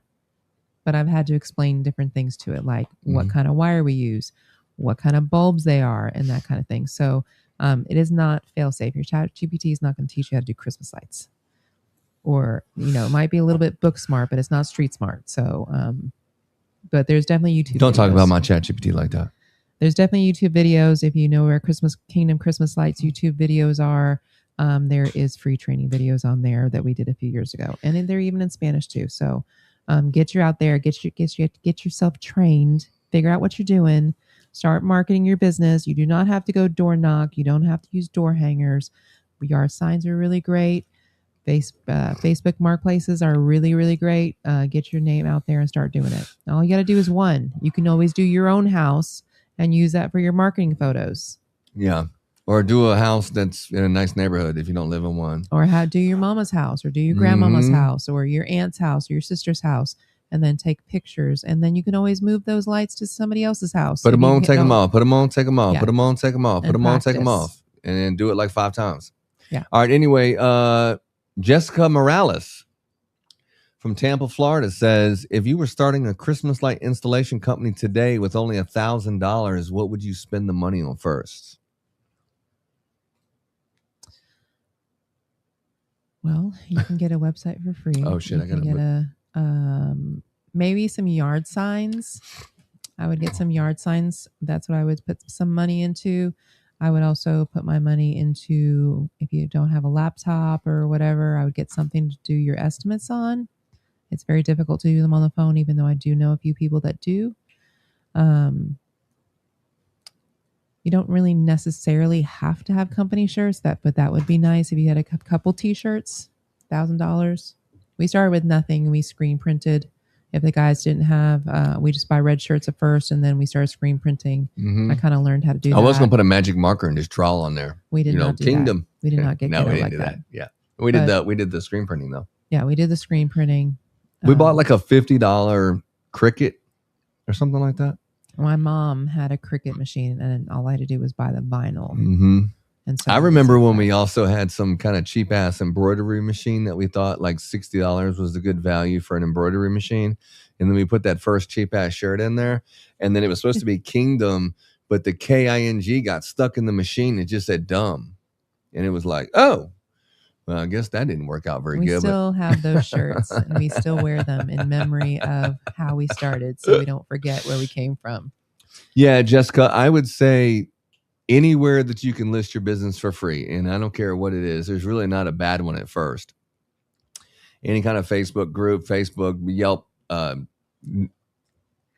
Google My Business, Nextdoor. any kind of directory. I mean, just use, like I said, ChatGPT or just any kind of Google and stuff, and just say, any free business listing place, just put it anywhere and everywhere you possibly can. Just make sure it's the same information everywhere. It's not conflicting because it's different addresses, different phone numbers, or different websites or whatever. Just make sure it's all the same. I would definitely say that. And with $1,000 would go a long way, but I wouldn't spend $1 in advertising. I wouldn't spend $1 in materials. Those two things you don't need at first. You're going to use the customer's money for that. I would spend every bit of that on maybe maybe yard signs, like you said, and T-shirts. But you really don't even need that yet. I mean, you just get your business set up, and it doesn't cost a lot of money. I mean, maybe $20 for a domain, and you can start with that, and then kind of forward it to a Facebook, page for now until you get set up. Instagram, TikTok page, all that stuff's free. Mm-hmm. So put it out there everywhere you can possibly can, and then I'd say yard signs and the T-shirts, because you want to be presentable when you walk on that client's house. If you're doing in-person HOAs, or even if you decide to start going to some in-person houses when you make an appointment, we only do it for certain clients. Mm-hmm. We have one tomorrow that we go to because it's a higher end client. We have a minimum that we will go visit. $10,000. Commercial, we'll go no matter what. But commercial, if it's too complex to see, we have another big commercial, like a $60,000 commercial bid that we're going to this week. Tomorrow. And then we have a huge residential next week. Anything over $10,000 residential, or these rich neighborhoods that you really want to be in, man, go in there and knock some doors, man. If you can. The really rich neighborhoods, you can't knock doors because it's like a gated community and big long driveways, and you just can't knock doors there. There is no trick or treating in those neighborhoods. It's just not a thing. If you're gonna knock some doors, go to a new neighborhood that just got built, and they haven't had Christmas lights yet. They have just gotten approved for their loans for their mortgage. Get in there and knock on those doors, because they have the money to get those Christmas lights up. They want to have that house look spectacular at Christmas. It's their first Christmas in the house. The time. It's the first Christmas in the house, and they bought the house for a reason, because they got a baby, they got this. Now they're around all these other neighbors, and now we got a competition going. And it's like, you drive this and I drive that, and your wallet looks like that and my wallet looks like this, and you love your family that much, but I love my family more, and I'm going to show more festive, and I've lived in an apartment my whole life, and I finally got this big house, and now they want to get them Christmas lights and, be a part of that tradition, American tradition. And it's great. I love it. Yeah. Brad Wilson from Nashville, Tennessee. What's up, Brad? He said, what is the biggest mistake you see installers make when they start getting busy and go from 20 houses to 100? What do you think? I would say not going to the house in timely manner for a service call. Service calls. Well, I think 100 properties, you can probably do, two guys can probably do 100, and we start early enough. Because you can do about 5 a day if you're doing smaller ones. If you go from 20 to 100, you got your advertise going. The biggest mistake is you're not taking care of those clients. Your service calls are falling in behind. They have a big storm and something's falling down. You didn't go back. Or you get your takedown schedule. It gets a little crazy because once you pass that 100 mark and get to the 600, takedown is ridiculous. Mm-hmm. Yeah, true that. That's a good one. Tony Garcia from San Antonio, Texas, baby.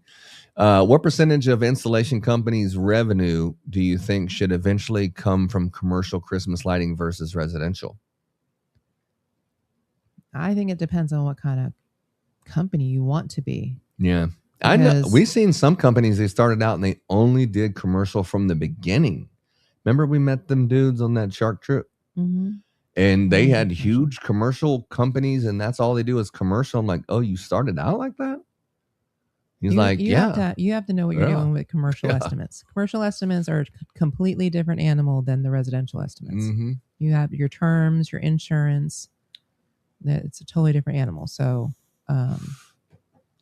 we have friends that do 90% commercial, and we're the other. Well, we're kind of now 80% residential, and we're 20% commercial. Mm.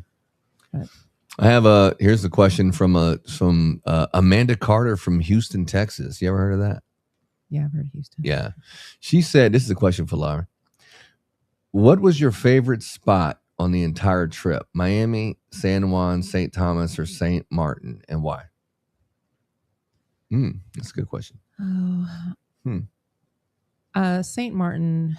I'm torn between San Juan and St. Martin. San Juan. What about Miami? Hold up. We're not even talking about Miami? I loved Miami. I wish I could have stayed longer. I feel like the trip, even though we were gone for 10 days, I felt like it was very short. It was very go, go, go. But I really enjoyed St. Martin. Like that was my favorite spot. That was your favorite? Me too. Well, yeah. I mean, the last day, both days in Miami were great.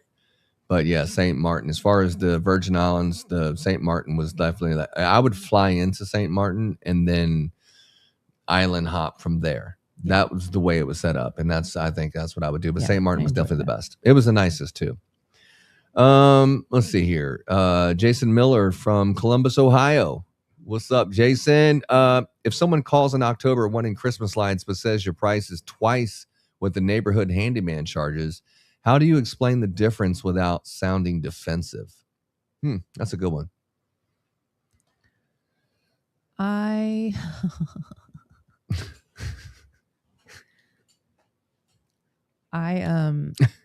take this in a different way than probably most people. Well, usually they don't say the neighborhood handyman. They say, I got a quote from another company is what they usually say. And you're like, and I'll say, that's a really good deal. What kind of lights are they going to use? Are they getting from, and I'll ask that question, see what the response is. Most of the time they say they don't know, or they say they're getting it at Home Depot. And then I tell them about what kind of lights that I use, what my service is, that we are our service. We are not just, going to throw the lights up there and then wonder if we're going to come back and take them down. I will October. This is going to sound really bad, people, and I'm really sorry. I've been doing this for 8 years and I'm not starving. So I will usually say, that's a really good deal. You should take it because I can't do it for that. I mean, if you want it for $200, I'm sorry I can't do it for that, but you should take that. And if you have any problems, if they don't come take them down, we will be happy to take them down for you. Yeah, we've done that quite a few times. I'm not starving. So back 8 years ago, I may have not get defensive, but I would tell them definitely about the service and the quality of life. Well, I remember back when I would say things like, well, we got to compare apples to apples. You're saying that another company gave you an estimate, but really it was just a guy who does it in the neighborhood who doesn't actually have a company. Because the more overhead you have, the more companies charge. Like if you're doing business with a company that has a big billboard, or State Farm or something, I mean, someone's paying Jake from State Farm's salary, the white one or the black one, right? The old one or the new one. I mean, all those commercials cost money, and all those are passed on to the customer in some way, shape, form, or fashion. Now, if you have 15 people and you have immediate service calls and you have all these premium products, I mean, it's going to be different than someone who's buying the stuff at Walmart or whatever, or just whatever. The fact that you got a cheaper price, there are cheaper hamburgers out there, but at the end of the day, you have to eat it. That's true. So, you can get full at Taco Bell, or you can go to a fancy Lupe Tortilla. Or you can go to Papacitos. You can go to Papacitos and get full also. It's just what kind of experience are you looking for, and how important is Christmas to you? Because I don't care how much money you saved. If your shit ain't working, you got people coming over, or if it's falling off the house, it's so embarrassing. You won't even think for 1 second about, I saved $200 when that stuff ain't working and then people ain't responding. It's not like it's something that's not significant or not important. It's your Christmas. That'd be like the kids coming down on Christmas morning and then just saying, for some reason, Santa Claus forgot to come. It's like, what? Oh no, he's not on. It's actually December 28th is when Santa comes. Y'all didn't know that? It's like, oh, that's a different experience that didn't really want to implement into my family traditions. But since you're making me do it, I guess, it's something like that. And I want to trust my Christmas experience with someone who takes it seriously. And we're surrounded by customers who trust us and love us for years. But even the new customers, They had whatever experience they've had, and some of those customers that say those things to you in one season are the same customers that are willing. They see the value the next season. So it's just like people who work for you. Everyone has a season. Some people they're just coming and going, and they're just there for a small part, and that's fine. It is what it is. Some people are trying to make a career and stay with you forever or whatever. Everyone has a season, and that's just what it is. Okay, so and same with your customers. Your customers have a season where they're trying to be cheap and get something at a good deal, and then they realize that buying furniture at Walmart, it looks good in the store, but when you put that bullshit together and then you move it one time and the leg falls off or whatever, then you're like, you know what, I get what I pay for, and then you say, well, maybe there is a better quality, and later in life you look for that, or as you get more money and start to grow, then you start to realize that my neighbors looks way better, and I'm tired of being embarrassed and stuff, and it's worth it for me, and I want to be the best on the block, and I want to go with a quality company. I mean, it could be the same exact customer 3 years later. So never burn any bridges, keep them in there, wish them the best of luck. Don't forecast bad things happening. They're probably not going to take your lights down at that price, just whatever. Well, I don't say that. We're gonna, I hope the best for you. That's a great price. I mean, I would definitely consider that. As a matter of fact, ask if he wants to get some more work. Let me know if he's gonna do it for that price. I'd like for him to work for me. But anyway,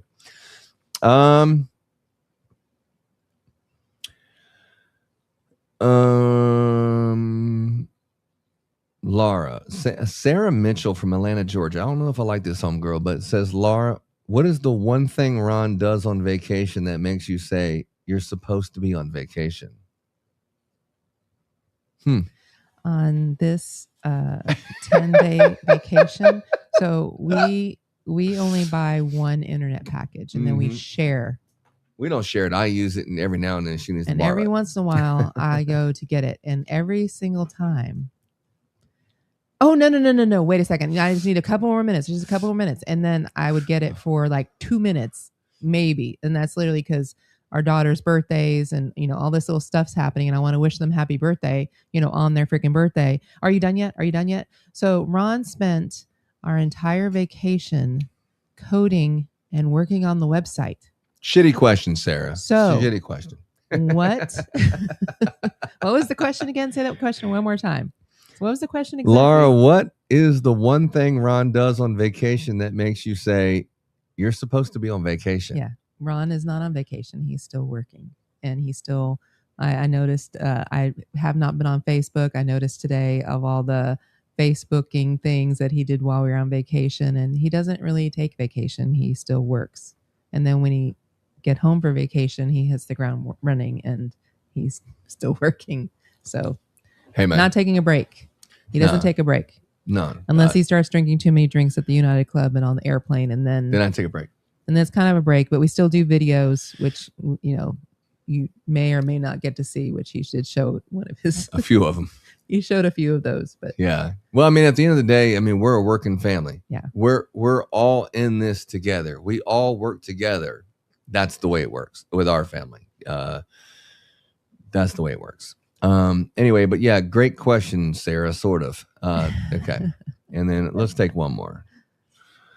I don't like that permanent lighting one. Let's go with Fort Worth. I like Fort Worth. Let's see. What's Matt Robinson? Matt Robinson from Fort Worth, Texas. That's the FW for DFW. Yeah. Yeah. It says, what does it say? What's your opinion on installers buying cheap lights online versus investing in professional grade materials from the beginning?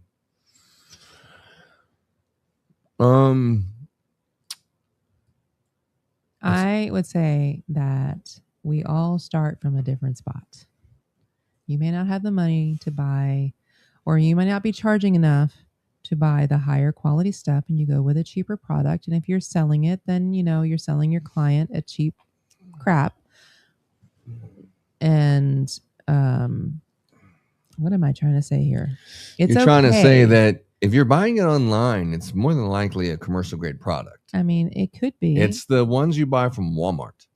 It's the ones that you don't buy online. Really, you're buying Because when we first started, like if you're charging $400 and then they give you the money, then you're like, oh shit, how do I buy the lights for this? You're like, you have to have the commercial grade C9 socket wire and the customizable. You can buy that from Home Depot and do some things, but especially these days. But most of the time it's like, I'm gonna put 30 strands of lights, and then you're selling it to the customer, so the value doesn't really even matter because you're just selling it to the customer, and you buy some cheap $3 mini lights and stuff from Walmart.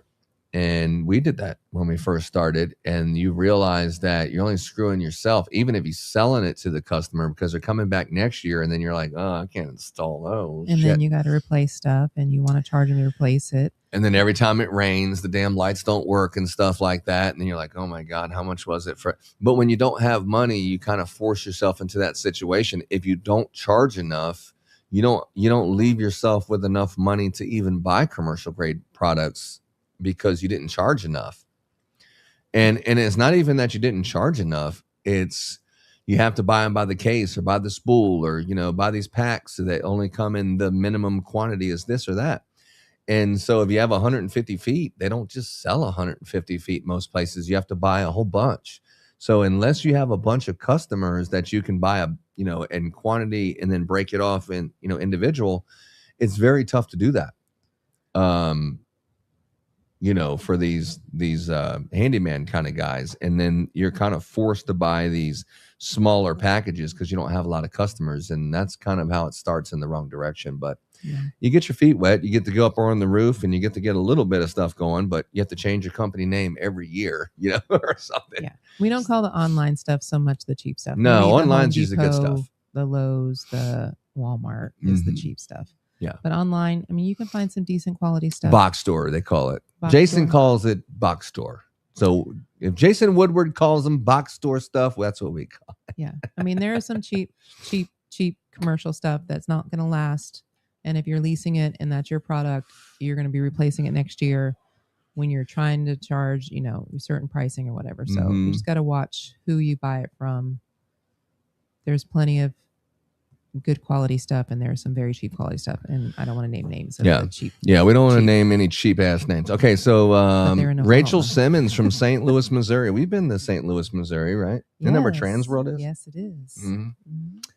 Yeah. Rachel Simmons said, what's one service Christmas light company should be selling that most installers completely overlook?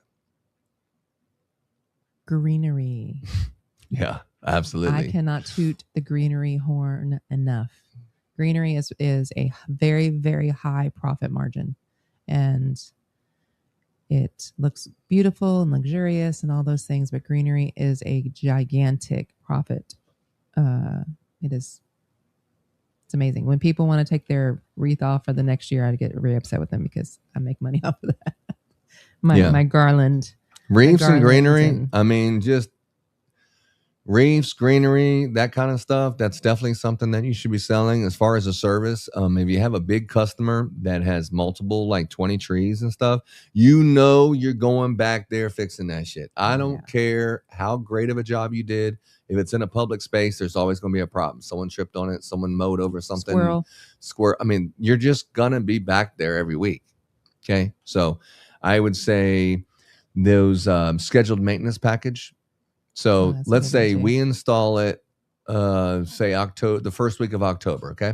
But you don't actually want the lights on until November 8th. That's pretty typical, right? Or Thanksgiving for some of the HOAs. Whatever. So whenever they say that they want to have it installed, how many weeks, if it's weekly or bi-weekly, until Christmas? And so it'd be 1, 2, 3, so it'd be 5. It would be like, say, 6 weeks. So then I have 6 weeks, 6 visits at this much per visit. Just charge the scheduled maintenance in advance and put it in there so the property manager doesn't have to bug you. No one has to bug them and say, hey, did you know the lights are out at the intersection of this and this again? And whatever. It's just going to happen. So just have the money up front so you can go up instead of taking all your profit away every time you're like, oh shit, I have to go back out there again. I'm going to start charging them to reset the circuit breaker because it ain't my lights. It's the circuit breaker. It's only when it rains, but it's got to be it can't be me and the lights. in situations like that, go ahead and have a scheduled maintenance so they don't just, he's here on Mondays and Thursdays and he just looks at it and he makes sure it's good and they just fix it. So if something's out, it's not going to be out more than 3 days. They're here every 3 days or just whatever, and whatever level of service that they want, charge them a scheduled maintenance package for big commercial products. So that's another service that I would sell. Yeah, that's a good one. Stephen Parker from Montgomery, Texas. He must be right down the street because that's right down the street from us. Yeah. What's up, Steve? Make sure you buy your Christmas light materials from ChristmasContractor.com, homie. He said, Ron, you've talked about AI changing business. What jobs inside of Christmas light company do you think AI will handle within the next couple of years that we're still doing manually today? What do you think, Laura? I think anything and everything that has anything to do with a mouse and a keyboard. If you do it with a mouse or a keyboard, 100% can be automated. Everything. I think every single salesman job, all that's all completely automated. The only thing you have is the installers. I don't think that's going to be robots going to take over that anytime soon. It's just not going to be cost effective. But any kind of the sales, the marketing, any of that kind of stuff is all going to be automated 100% by the end of next year, not in 5 years, but in next year. And an AI team will outwork any human being, period. This hiring human beings, unless you're actually going to go out and personally shake hands and meet people face to face and do that old fashioned kind of phone calls and stuff with an actual real person, unless you're going to be doing that stuff, salesmen are just pretty much useless in this industry, because most of the time all the jobs are already sold before you even get there. In our industry, it's sold over the phone before you even show up, and you're just showing up and just trying to provide the level of service that you sold over the phone. But I think anything that requires a keyboard or a mouse, if you're touching a keyboard doing something or a mouse, it's 100% it can be automated. Okay. So that's that. So to answer my question that Ron asked and then talked over me. So far, I have canceled our Photoshop membership. I make all of our ads. I used to use the Adobe and use Photoshop to make all of our ads. I don't do that anymore. AI has taken that over. Also, if I'm looking for different HOA numbers or different people to contact, they also have been doing that search for that. They will also compose my email, so I don't have to pay an assistant to make my mass emails to go out to different commercials or HOAs or whatever. That's happened. It's also taken over my assistant space on my calendar. I just it looks at my emails, tells me when I answer. So that's taken over just in the last week. That's gone. Yeah. Well, that was just because she just decided to do it in the last week. I just started doing it and using it. I've been there. Ron's been already doing that, but as far as what I've gotten rid of, I don't have to make my own. I mean, I still tell ChatGPT or whatever to what ad I want and how I want it to look, but I'm not creating it on my own anymore, which takes time. When you're making your own ads, it takes some time to do them. Ron does that, and you can see all of his AI stuff where, doesn't exactly look like us, but, whatever. I mean, I could sit there and spend more time, but really the point is like, just like those videos on vacation. I didn't edit those videos on vacation. As soon as you're done, I schedule this stuff out for the next 2 months. That's the reason why that little blue hat that I was wearing for one episode, you've seen 50 videos already, that every single day there's like 2 or 3 videos that are all the way till October. They're already scheduled. It's just the whole entire season is just automated and scheduled of everything. I mean, whatever you're going to say on, Veterans Day or this or that or whatever it is, scheduling out all of your stuff. And then when something comes in, what's your morning schedule? Anything that you do, you can automate it. In the morning, what do you want to hear? You want to hear an update of this and a recap of all your emails. And then I want you to go ahead and formulate a response to all those emails that I can approve. And I want you to look at this and check my schedule. And here's the way I think. That's what Joey's talking about, a second brain. That's more than just ChatGPT with a memory from one chat to the next. What is your grounded database of truth, source of truth, and all your information is on. I mean, you don't have to have like your folders in your computer. You just type into your dashboard that I'm looking for this, and 2 seconds later, is anything and everything in the world that you want is boom there. Hey, I want a list of all the homeowners associations, all the car dealerships. I want the names and the addresses of every single car dealership that's in my local area. How would you do that? AI, 100%. There's no way a salesman could do that faster. I can have 15 AI agents getting every single the 9,000 the 9,000 contractors in the country. That took me a week and a half to get all of that, and names and phone numbers and everything. It was a 3-part process because you can't just grab all the information. It's a 3-part process, but it's just nine AI agents, different lanes going out there looking for different stuff and then enriching things. And to the point, I had that list in a week and a half. I could have sent all my assets are pointing in different directions right now, but I could have all of those just focusing on that kind of stuff and then sending the emails out. And then when the email comes out, here's what you say next. I mean, you see Transworld just got scammed. You've seen that post that they did. And it's just, they just sound, the AI is so good, it sounds like a real person. And they're calling and saying, oh, I'm representing this and this. And just people, they could not even tell the difference that it wasn't even a real person. It was just an attack of bad characters calling people. But the point is not that someone did something bad. It's just, you could just have people, I mean, calling that sounds so real that they could just call. But if someone comes in, here's my flow.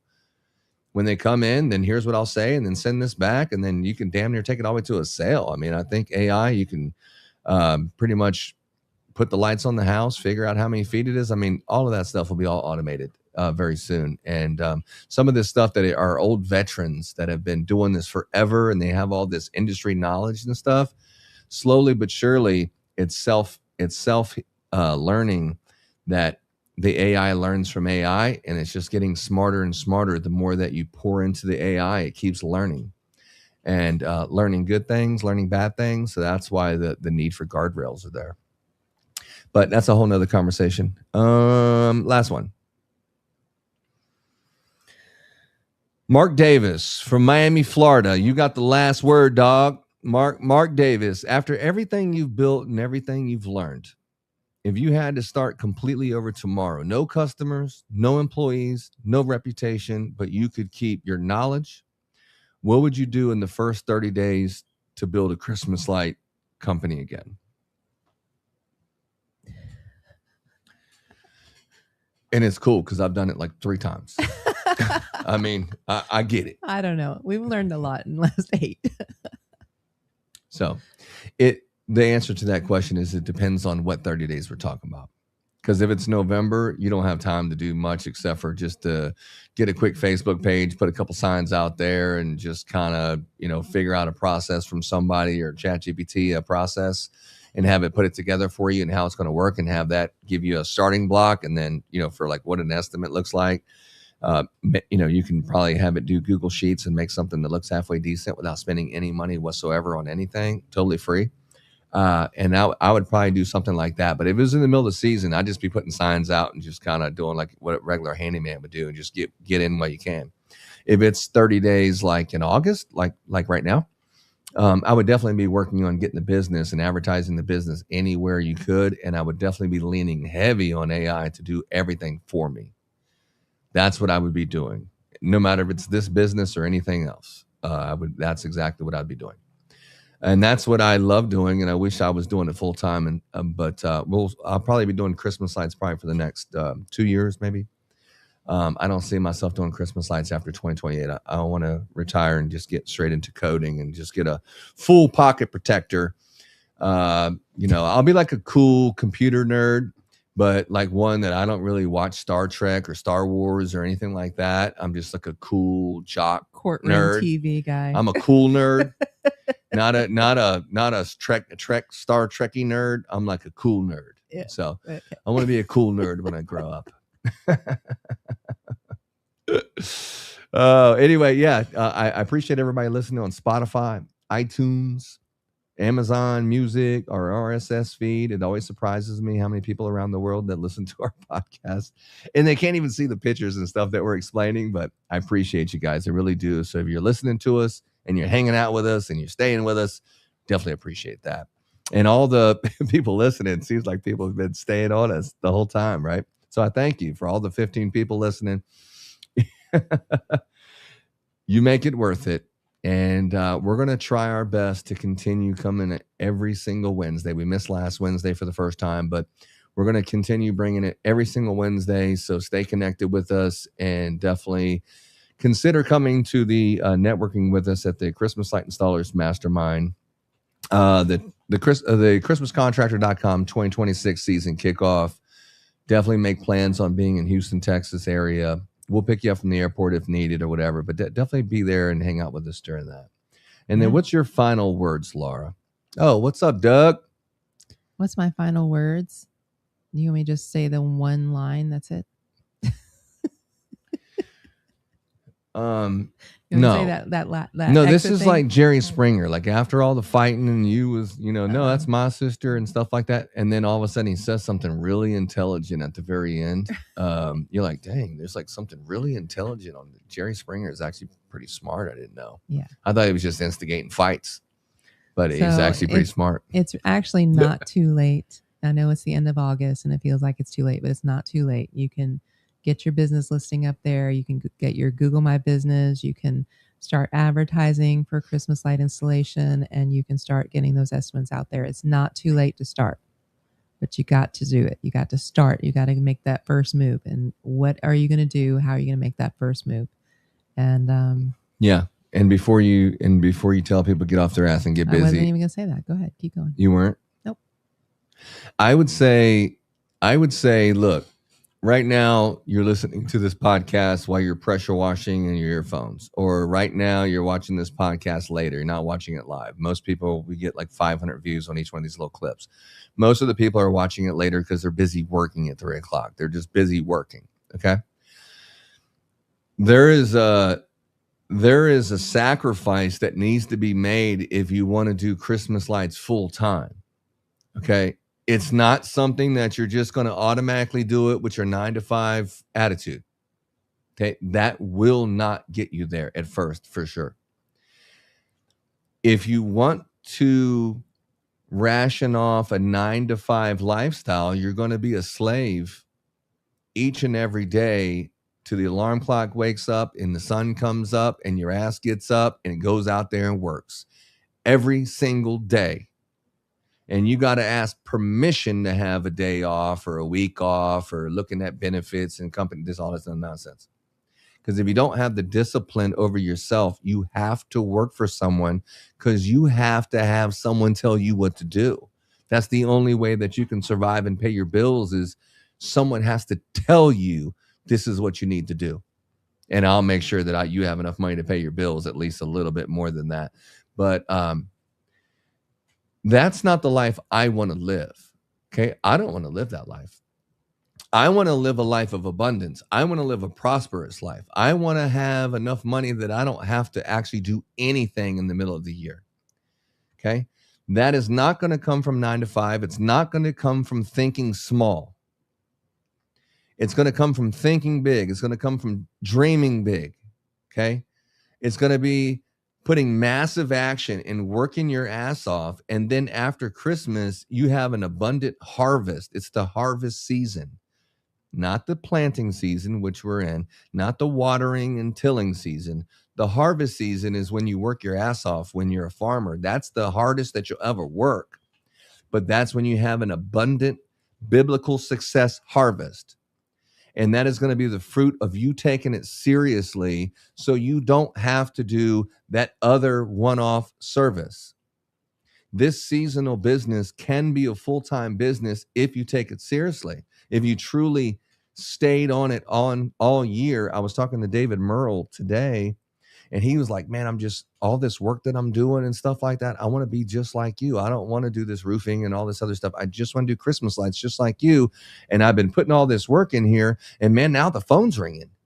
Now I've gotten more calls. I've never gotten this many calls in my life in August. And I got people on the books and the phone's ringing off the hook. It's like, It can be like that, but it's not going to be like that if you don't treat it like that. And it's not even about the industry. It doesn't even matter what industry that you're in. It doesn't even matter what you do. If you take it seriously and you max out, you think big, you grow, you implement everything you can, you hire the best way you can, you have standards, you have a process, you stick to it, you stay faithful to your process. Every time you break your process, you remind yourself of why you have a process, because usually it never works, right? Almost every time.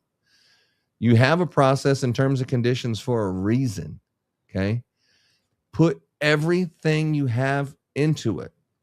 For the next 3 months, if you just take it seriously for 3 months, you can change your life. And if you don't take it seriously, don't even want to fucking hear a word about it. You deserve to be out there working every single day in the hot summer sun or the cold winters or whatever it is, and stressed out about these things because you didn't take it seriously. That's it. That's just where that's where the rubber meets the road. This industry, you'll make more money and you'll wish it never stopped, but you are the one that keeps stopping because it's 5 o'clock. You are the one that thinks that you want to have 3 or 4 days off around Thanksgiving to hang out with your family. That's you. And that's totally cool. That's totally cool. But you get in what you get what you put into it, right? Mm-hmm. What's the best way to say that? I was gonna say put out, but that, you putting out, that sounds a little different. You get what you put into it. Yeah. You get what you put into it. If you put every single thing and you leave it all on the table, there's no such thing as losing. That's definitely a winning season. If you gave it everything you have, and then how the hell do you double next year when you did your very best and gave everything last year? And the thing is, it gets easier and easier and easier every single year. For us, it has. It's like damn near autopilot, it seems like. But growing and doubling and doing it, you owe it to yourself to do it. This is the season, and right now it's freaking go time. Right now, stop everything you're doing and get into the Christmas light business and take it seriously. That's the opportunity. That's the opportunity. And you can't say that you haven't heard it, because you're listening right now or you're listening later. This is the opportunity. Get your ass executing, because most people, they'll ask you, well, what advice do you have? What advice do you have, Laura, for this and this? What advice do you have? The thing is you already know that you should be doing certain things that you're not doing. You already know that you're falling short in certain areas because you're not doing things, or you're doing things you shouldn't be doing. You know that. Most of the stuff you have it in your mind, you're supposed to be. You don't need me for motivation. It's a throwing yourself on the cross daily. Every single day, you need to say, dude, what do you want? Look in the mirror and be honest with yourself. There's too much lying going on. There's too much lying going on about what you think and what you think you are.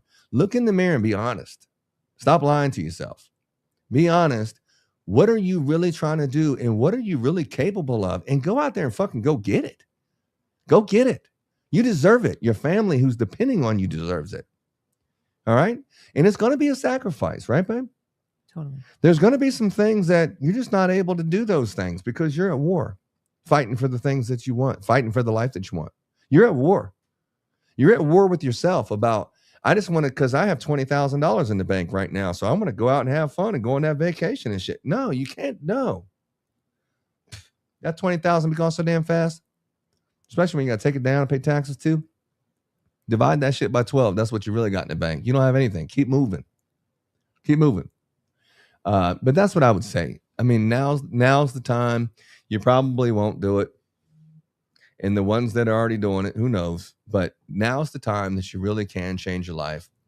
There's a lot of good people out there that install and they teach and they run companies and whatever. I know a lot of them. You can see them online. They're running these companies. They're teaching. They're doing things. I think the Huge is next week, right?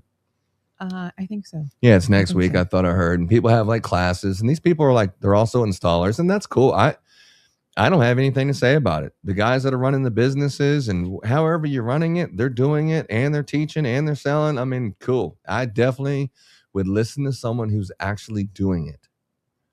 That not someone who's sitting around the fucking Thanksgiving with their feet kicked up watching football that has zero stress.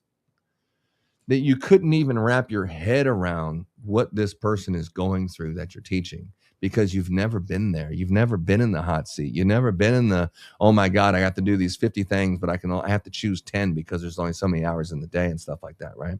Mm-hmm. That kind of stress. You know, get with someone who understands that, because when you put yourself in that situation, it forces you to want to solve that problem because you're the one who went through that. You're the one that went through that abuse that you put on yourself with that bad process, and you force yourself to fix that shit because you don't want to live that life anymore. That was a crazy mistake, and now I do it, you know, whatever way you do it or whatever. Go with someone who has some battle scars. You know, someone who's been there, someone who's done it, and someone who obviously is willing to share some time and teach you and help you out. But most of the stuff you already know what you should be doing, and you have access to ChatGPT, which can point you in the right direction, like way more than 10 years ago before they had that kind of stuff. I mean, you just got, you just kind of just did it your way, and you figured it out from there. But that's how we did it. But now, yeah, all the tools, now's the perfect time to be an entrepreneur. Now's the best time to get into the business. But the hard workers are always the cream is always going to rise to the top, period. And just because you're not smarter than someone else, the fact that you're just a hustler, okay? Those guys putting out those 1,000 signs, we have guys buying from us, and they're putting out 1,000, 1,500 signs and stuff. It's like, Jesus, that's like a full-time job. I mean, literally, they finish the day at 5 o'clock. Or 7 o'clock or 8 o'clock or 10 o'clock at night. And then at 10 o'clock at night, what do? Go home, chill, relax, watch TV, Netflix, right? No, hell no. They are out till 2 o'clock in the morning, 3 o'clock in the morning, putting fucking signs out, right? Yeah. Every night. They get done at 10 o'clock at night. Okay, cool. We ain't done. It's 10 o'clock at night. We ain't done. Let's go put these damn signs out, man. You got to put out like another 200 signs, man. Let's make sure every single intersection and every single place, anywhere, everywhere has got one. Those are the hustlers that are getting it because they're just out working you. They're just out working you. So, you know the winning recipe. You got to go out there and go get it. And if you want that life, it's there. If you want that average, mediocre life, it's there. If you want that living off the government and not doing shit, it's there too. Any kind of life you want to live here in America is there for you. You can grab it, or you can just default into it. But if you're hearing me right now, and you really, really, really want to change your life, you're in complete control. You just got to get off your ass and get busy.